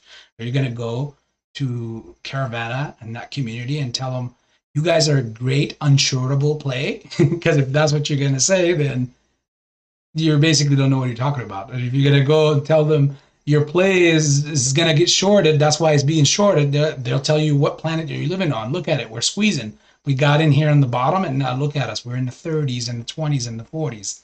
So you'll have no ground. It's all about the timing, steroid. No stock stays all the way down or all the way up for a long time or forever. Either it goes away, like a blockbuster go away, or or it will come right back to either the same areas or retest the same areas it was at or even higher.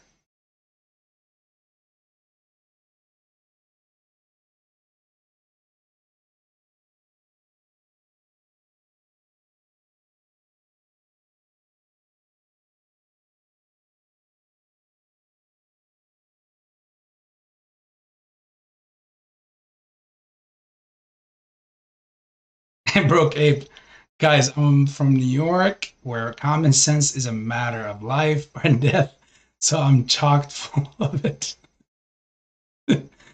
What part, Broke Ape, if you're still here? Brooklyn? Because I lived in Brooklyn for a few months before moving over to Ohio.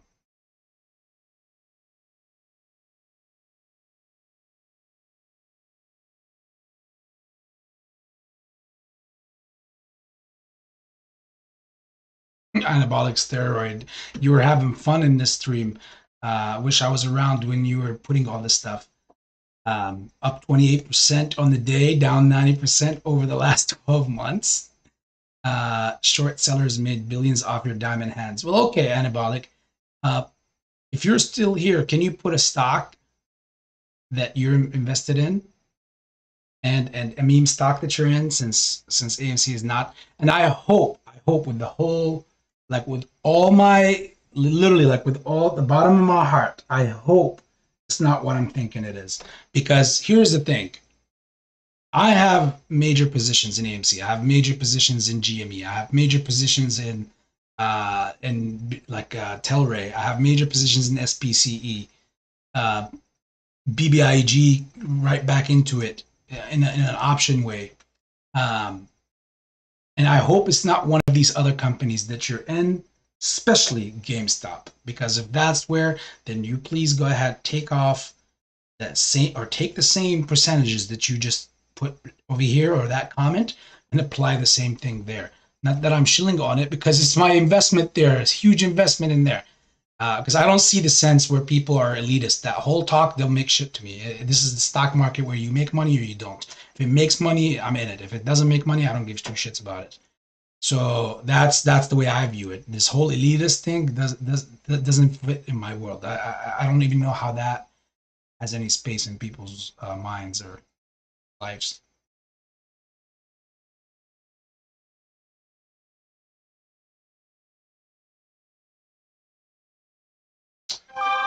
If you were a top money manager at a top institution, would you put your career on the line buying a boatload of stock that loses $1 billion a year? Well, steroids. Are you still here? Because if that's the case, I'll tell you what.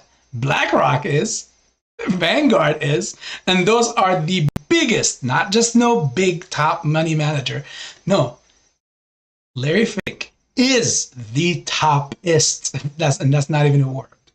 The topest money manager on the globe. Not your city, not your state. And they bought a shitload, boatload of AMCs and GMEs. So, man, I love when the shows come around. I swear. Sometimes, again, I'm not all about turning people down and just breaking down their soul and all this stuff. No, who knows? Anabolic steroid could become a uh, we could turn him out. Become with some common sense. He could become one of us, one of the people.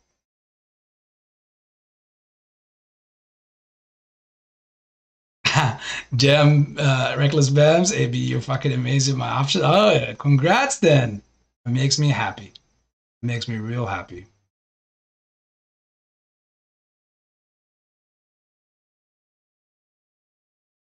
Soaking up the sun with my Helsay. Hey, enjoy it, Diaz. Much deserved. David Massaro, Carl Coates. How are you, brothers? All right, I'm scroll back right back down now. See if there's more stuff. Maybe Steroid came back. No, he wasn't. I think I scared him away. Belligerent ideas. AB, love the knowledge. Well, thank you, sir. Appreciate it. I kindly and humbly thank you for the great words and the nice gesture. Uh, what's up, SA Simp Boy McNuggets? What's up, buddy?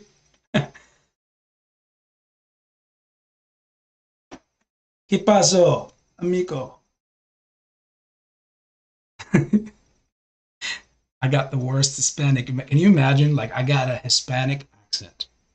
A lot of people are like, okay, you got an English accent. Okay, no problem. Because I talk to so many different cultures and people from so many cultures. And I'm from here, but I talk to so many people from different cultures. In order for me to understand people, I'm a person who puts myself in their kind of like in their shoes to fully soak in their culture. So like, I know my Russian cats. I know my Indian cats. Like, oh my God, my Indian people. Like, I almost most know most of their bad words. Of course, that's what they always teach you first. Uh, Ethiopians, Senegalese. I speak a lot of Wolof, bad words. Um, my just about every nation in Africa, in Morocco, in Jordan, in Palestine, Lebanon, Egypt, Algeria, freaking know my people from Europe, from Latvia, from Bulgaria, all that, most of the South America, like Colombians and all this stuff. Like I'm a person who really is interested in learning and knowing as much as possible um, about anything and everything out there that most likely even not just interests me, but things that I should know or learn. Amazing Asian cultures, like Mandarin. Not that I would ever be able to see myself speak it, but that would be cool. Did you ever imagine AB doing a YouTube like in Mandarin? I won't even try right here. But how much you want to bet AMC closes at 5.99 so they don't have to cover $6 strikes? Well, okay. Listen, Casey Hogg. The one interesting thing that a lot of people in the community don't know is that even if it closes at 6, yes, that means the 6 can be exercised, but not necessarily a big the biggest problem for them because every strike price had to have a break even. So based on where you bought that. Let's say I bought the option. Let's say I'm an institute and I bought options or blah blah blah or a retailer. Let's say I bought it at I bought the $6 strike price and the price was whatever the premium was whatever basically it was. Let's say it was $30 and it was due to this week, okay, on a weekly. Now, once you add the strike price, the $6, you have to add $30 on top of it, which is the price of the premium. So the strike price plus the premium amount equals your break-even price point. So you would still need, in order for you to be in the money and make money, so the $6 can be exercised if the price closed at 6 and not at 6.30 because you bought the premium for $30. So if the price doesn't close at 6.30 and up, you won't be in the green. You'll be in the red, believe it or not. So the only option you'd have at that point is to 100% only either you just lose your premium or you exercise by buying the stock at $6 a share. Now, at that point, it's neither it's actually considered a loss because you lost $30. You could have just went and bought the stock. Each option represents 100 shares. So if you bought 100 shares, for example, of let's say AMC at $6, that's $600 right there. Versus if you exercise that option at 6, that means you paid the $30 premium and the 600 afterwards for exercising the shares at $6 a piece. So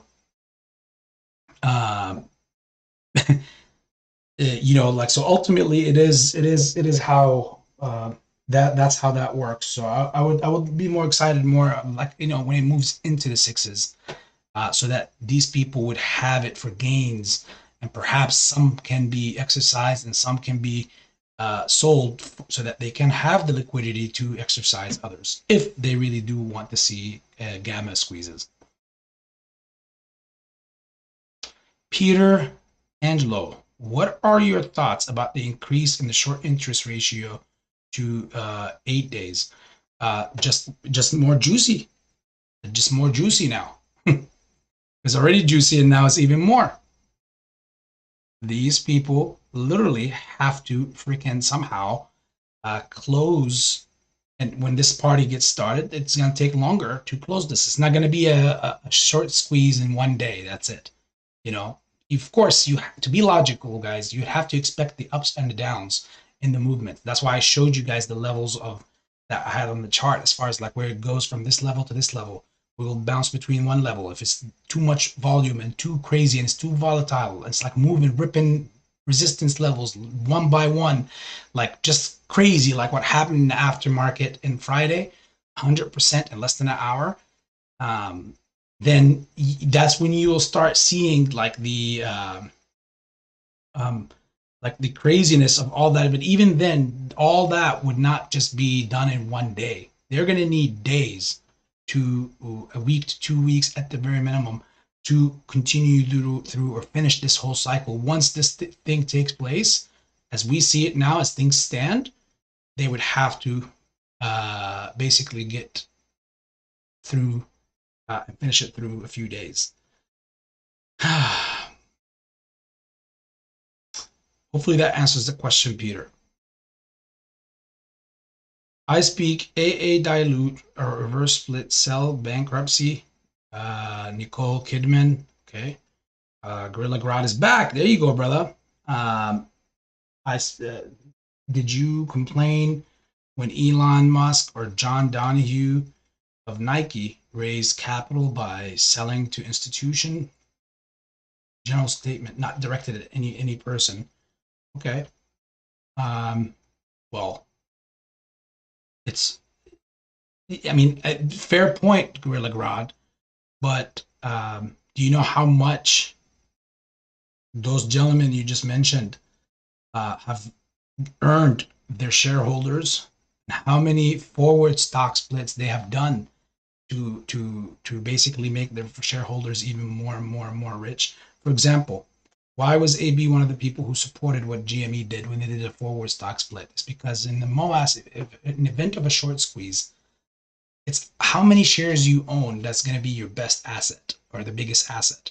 So when GME didn't do a reverse split, which they could have, but they needed to make the price of the stock was already in the $100 range at that point.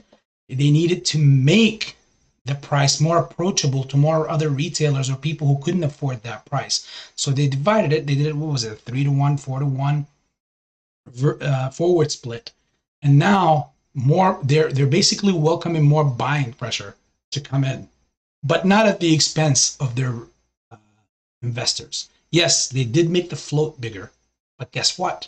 Majority of that float is still the same within the same hands. So if AB had 1 share or 10 shares, now he has 30 shares. So they're smaller. Each one is $20, $23, but put together, they're equivalent to 1. That's different than bringing in 10 of AB's shares, small ones, and consolidating them as 1. I know a lot of you will say the value is the same. So $10 for 1 or $100 on 1 share, broken into 10, that's $10 a piece now for each small piece. Now, once you do the opposite, where it's 10 and you do 10-to-1 reverse split, now it's $100 for 1 of these 10 all consolidated in 1. But if the MOASS takes place or a short squeeze takes place, guess what? If I'm selling 10 shares, if there was no reverse split and the price goes to 100, I'm selling 10 multiplied by 100 versus if there is a reverse split and the price is, let's say, at whatever, goes up to 100 as well. And because as soon as they do the reverse split, the price goes there, dilution happens, the price goes down naturally. And then when the price goes back up to 100, now I want to sell and get out, or if I had to sell, at that point, I'm selling one for 100, which means $100. That's it. Not 10 multiplied by 100, which is 1,000. So as you can see, I just lost on the potential of making an extra $900 in profits. That's why I love the idea of having a forward stock split. So those CEOs you mentioned, most of these stocks, I know Tesla did plenty of forward stock splits. I know Amazon did many forward stock splits. I know Apple did. That's why they have huge floats. But yet, because these are some of the most traded stocks globally, that's why they can handle doing crazy stuff like that, because their floats are constantly being bought up institutionally and retail wise. People want those shares. People want to be a part of these companies because they're visionary. They're not just something that provides a convenience or some sort of entertainment luxury like AMC or GME or anything. No, no, no. Like these other businesses are completely different. And I don't mean any offense to anybody. It's just the truth here. Apple is a visionary company. You don't put AMC and Apple in the same screen, you know?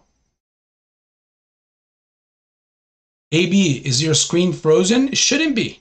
Maybe on your end. But yeah, so like I see it's a fair point that those companies have made their shareholders hand over fist amounts of money, profits. So it's kind of like it's a fair point, but it's not an orange. It's like an orange and apple.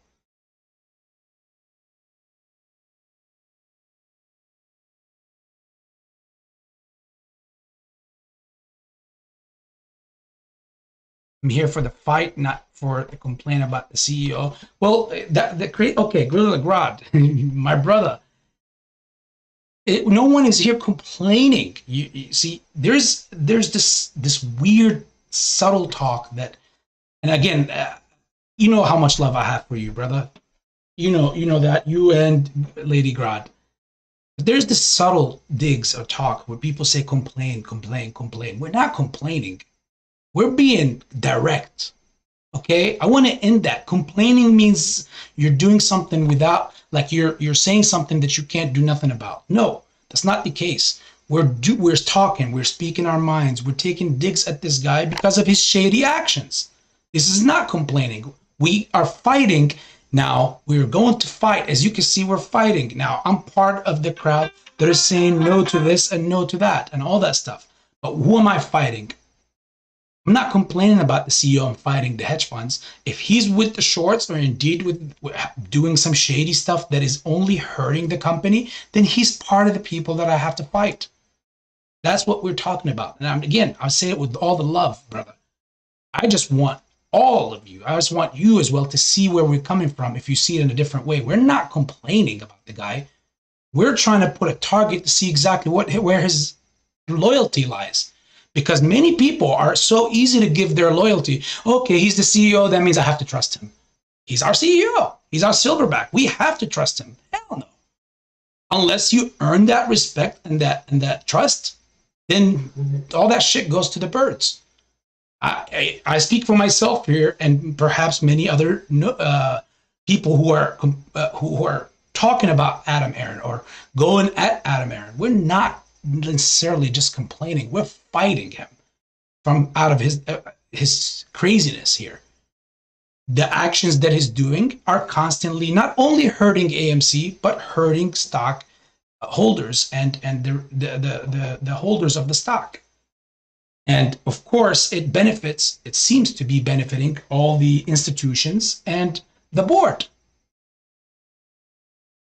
That's what we're doing. Like, I want to know, like, hey, are you fighting with me along my side and our company against these shorts who mean to do us harm? Or am I fighting you and them? Because that's what it feels like. Listen, Gorilla Grodd, like people go with their gut feeling and people go also with what they see as the writing on the wall. That letter that Adam Aron just put out, it's not a good look, bro. Like, and this is me trying to find a part in me to be as nice as possible to the people who love Adam Aron. Literally, I don't. It doesn't mean that you have to change.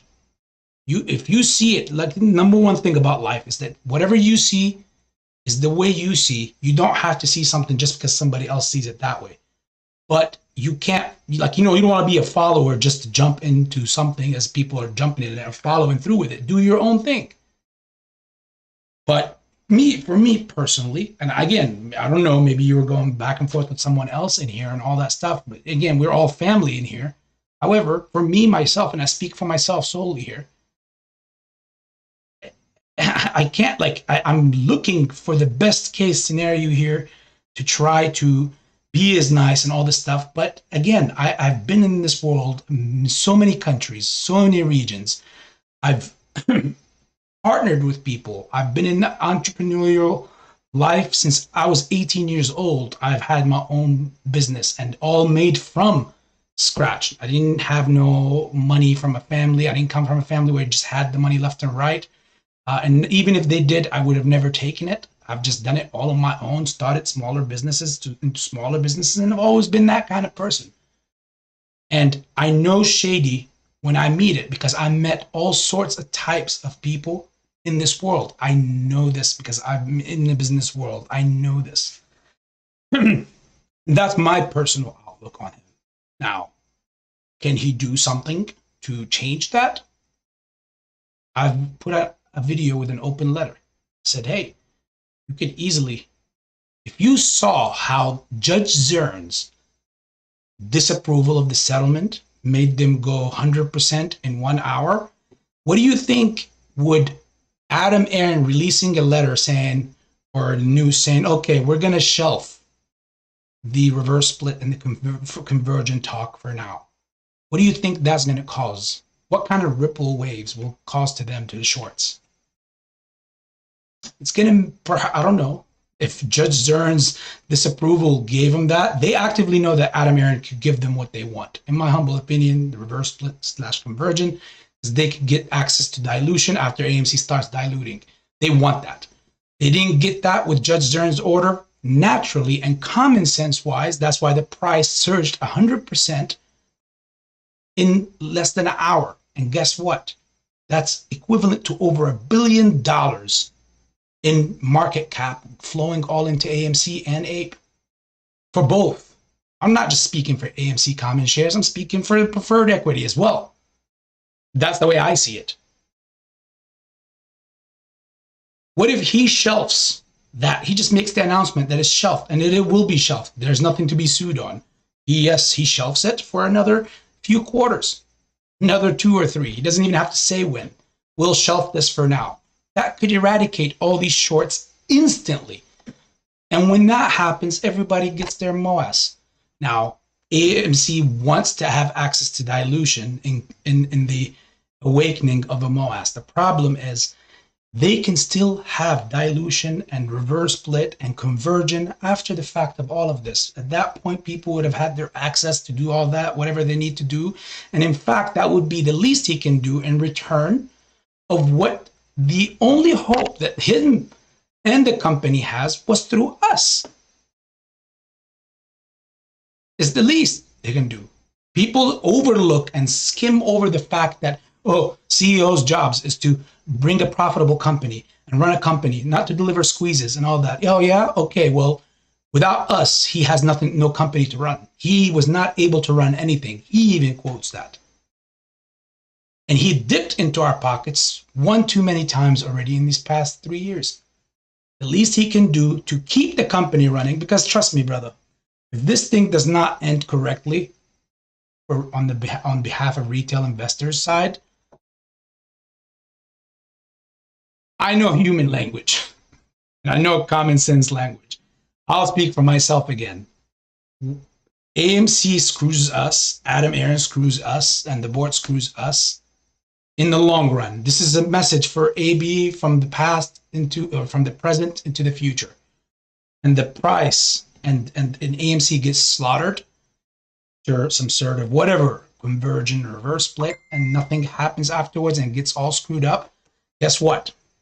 AB is not going to be looking at no freaking AMC again. I will go to freaking Senmark at that point.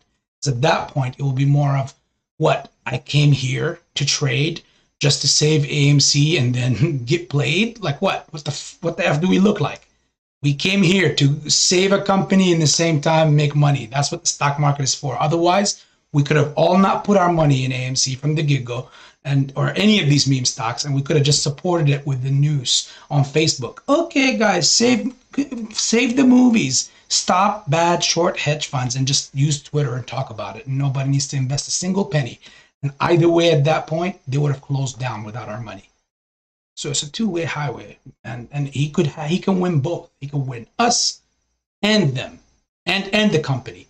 And eventually, if it works out that way, guess what? He can bring that off the shelf. He can bring back a reverse split talk and the conversion. And at that point, we will all be more than happy to do whatever for AMC. Shit, I probably see some apes who probably might write open checks and say, you know what, you did this for us because of this stock. This happened to us. AA, you the man. Here's, this is for the company. Whether it's legal or illegal, take it. Donation, whatever. It'll be that crazy.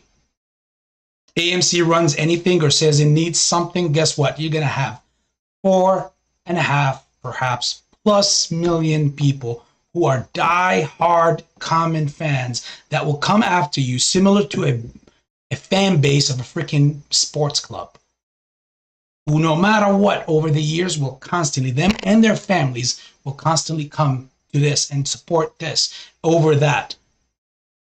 You see it already. Look, if it wasn't for us not only holding shares, but going to the theaters the way that we are, a lot of people keep thinking that it's just a broad market. Do you know how many people go watch the same movie over and over again because they're diamond-handed, rock-starred, freaking awesome apes? You know how many people go buy popcorn and give it to random people just because they need to help the financial sheets of the company? You know how many people buy Cokes and they buy the large one, then they buy a second one just in case whoever's sitting next to them, if they don't have a drink they can offer to them, buy a slushie and whatever, buy a couple of tickets every time they go, even if they were just watching by themselves. The second ticket, they just put it on the seat if somebody else needs one. Those people are the people that are putting AMC in perhaps a driver's seat now, this particular second quarter, to perhaps be a profitable quarter. It doesn't matter how big or how small, but profitable quarter.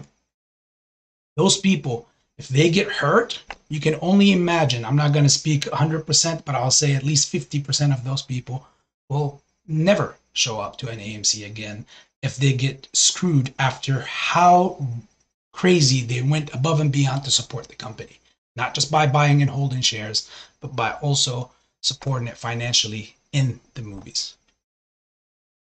You demand, of course, Oppenheimer and Barbie are all over the news.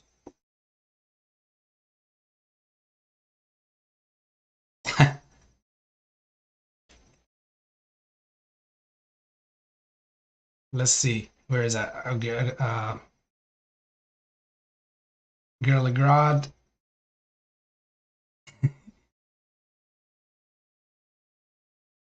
I know. But I see the financial institutions as the problem, not the company. The executives, unless they are openly, like blatantly extorting shareholders, his actions. Exactly, but if you think about it, it's linked one to another. So, if financial institutions, they're the problem for who? For us and for the company. We're not two different people. We should be one, since according to the company, our interests are aligned. We want AMC to make it. AMC wants us to be around because it needs us to make it, right? Perfect. So we're in the same boat. We should be in the same boat. These institutions, since they're a problem for us and they're a problem for AMC, what could Adam Aaron do to screw over, hit two birds with one stone, screw over the institutions that are bothering him and bothering the people that could potentially, think of it like this, man. I'm pretty sure it made sense now, all of you guys, what I just said, but I'll break it down a different way. I have a restaurant. So let's say I sell food. And then here comes these Patreons, customers, especially regulars. These regulars are important to the business because they come, some of them come on a daily basis, some of them come 2-3 times a week. Those are important. Those are the most important part of the business because the business is best built up on regulars. We are those regulars for AMC right now, okay? On more than one count or front.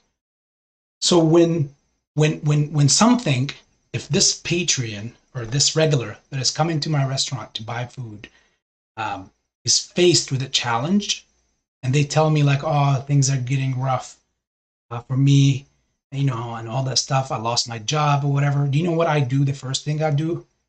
Don't worry about this meal. It's on us. And the next one until you get back on your feet. Now, yeah, somebody else will say, what? You just lost some money. No, but I just gained a lifetime customer. and a die-hard loyal customer that will never ever forget that. You see what I'm saying? So stick along the same lines with me with this. As in, if my customer is hurting from something that I could do something about and he can do something about, he claims that he don't see any evidence of synthetics or nakeds or whatever. Okay, you don't need to see them. Even if we all know, Gorilla Grodd, do you think there are synthetics in the market? If the answer is yes, then it's impossible for me to believe that somebody of his caliber, somebody of his pay grade in the millions and the 20 millions and the 15 millions a year does not have access to believing of synthetics. And I know he can't say that whole CD, that album that says, he can't say it publicly. Well, if he knows it, even he doesn't have to publicly say it. All he needs to do is he sees they're counting on the dilution so that they can get access to closing their shorts for cheap prices at the expense of the retail investors. Now, we already went over the fact of who's more important to him and his company if his interests align along with us and the company as well. So all he needs to do is shelf this crap. Screw those institutional investors. Help us deliver us that dagger into their heart by doing nothing, literally by doing nothing but taking off but taking away the weapon that they need to hurt us with. That's all he can do, and that's within his power. He can do that. Boom. We deliver a straight blow to them, a straight blow that they can't dodge and do nothing about.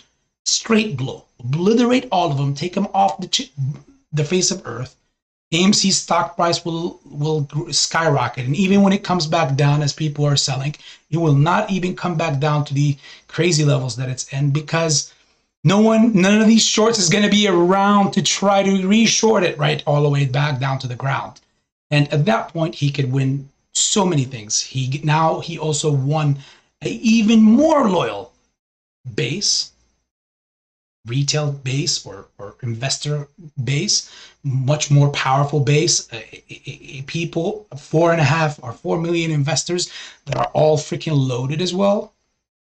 So he can actually rely on us to go ahead and watch movies and bring more people and spend more here and there. On top of that, no one is going to come up and say, no, we don't want anything you want to pass, even if he wanted to pass something that makes him $50 million at some point or whatever.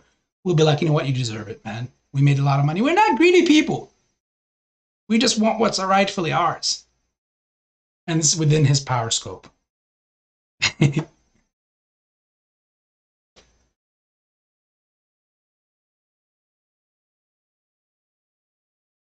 Peter Angelo smells like inspiration of the shorts. It does.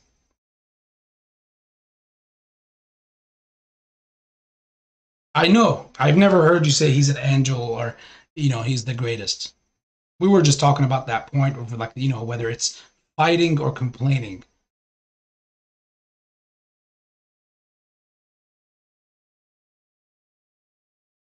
I'd love to hear that, bro.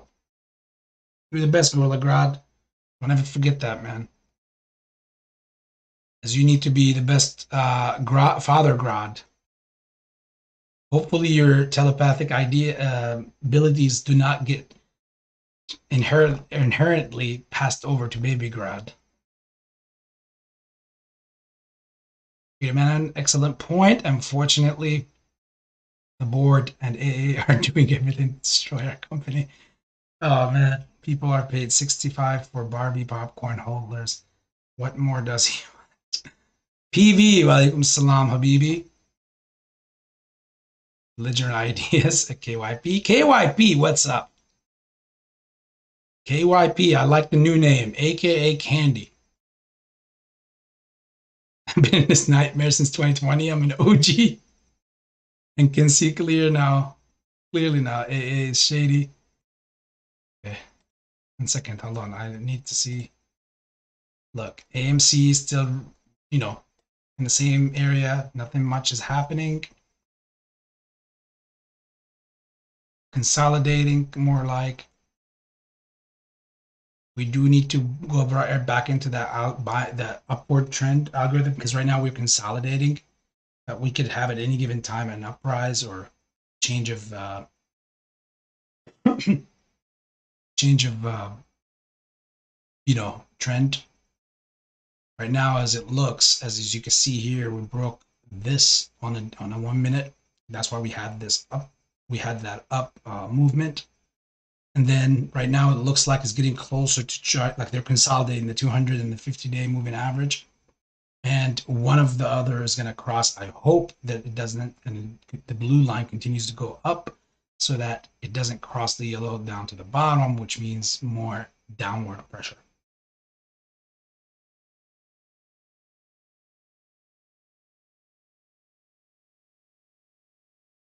BBIG's heating back up again. Look, it's touching that line right there. Look, they don't want it to break 477.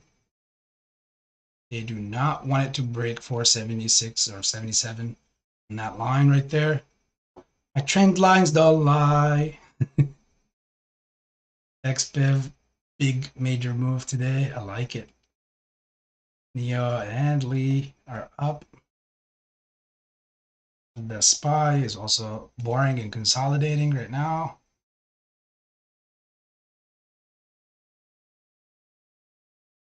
Oh, look at that. Heading into the closing hours, it broke underneath that 455 level, but it can always reclaim it right there. This was an important level right there, the 450, 475, but they need to be able to break right above it. This whole change of trend now, if they make another lower high and then a lower low, don't mean nothing, not much at that point then. You guys see, my voice is gone. I give the family everything I got, as I always promised. My energy, you see my eyes, I am so drained. I haven't slept yesterday much. Slept a few hours. I woke up in the middle of the night. Stayed up. My voice is completely gone now.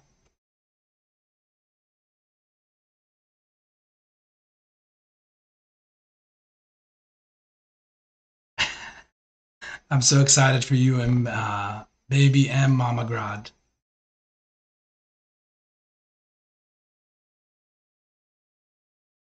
Jay, why is it so hard to get an official share count and end all of these shenanigans? I don't know, my brother. I don't know. Jay, that's a good question we all were asking. Until now, we don't have the answer.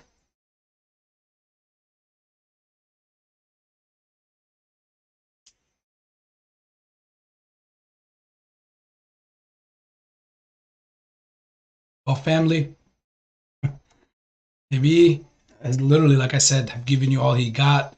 He's giving you his voice, his energy, his TA, his positivity, whatever you want to call it. I hope I didn't offend anybody. If I did, it's definitely indirect, and I apologize in advance. For anyone who wants to do the community any harm, anybody who wants to or mean to do us any harm, then just remember that the niceness, don't confuse that for weakness. That's just me operating on the way that my culture taught me to be, and what my religion and my boundaries of my religion have taught me to be, and what my parents raised me as the man to be. So don't ever think or confuse that for weakness of niceness. I will grill some nice steak, and I like mine well done. But please don't be that person. Do not try to come after the family.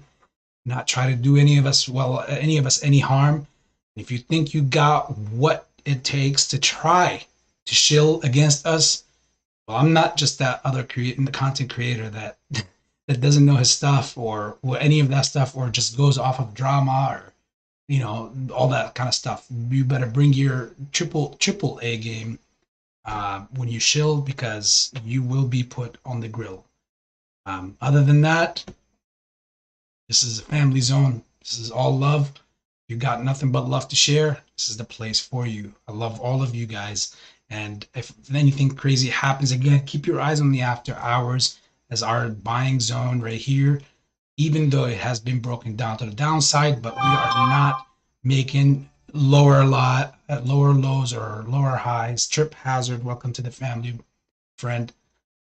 We are not making a new trend break where we're making lower lows and lower highs yet, even though that is present right there.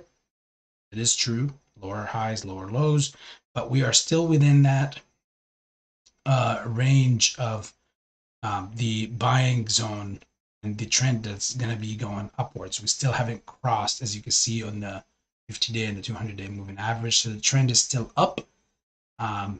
Anything changes, I'll be up with you guys with no voice next. I'll probably be speaking sign language, which I should learn regardless. It's an interesting language. I don't think I have anything else to give to the family. Much love to all of you guys. I'll catch you guys later. Either in the after hours, I'll make another video explaining everything and going over what happened. In the same time, if I don't, tomorrow on the trading desk, I will catch you guys. So much love to all of you guys. AB Investments.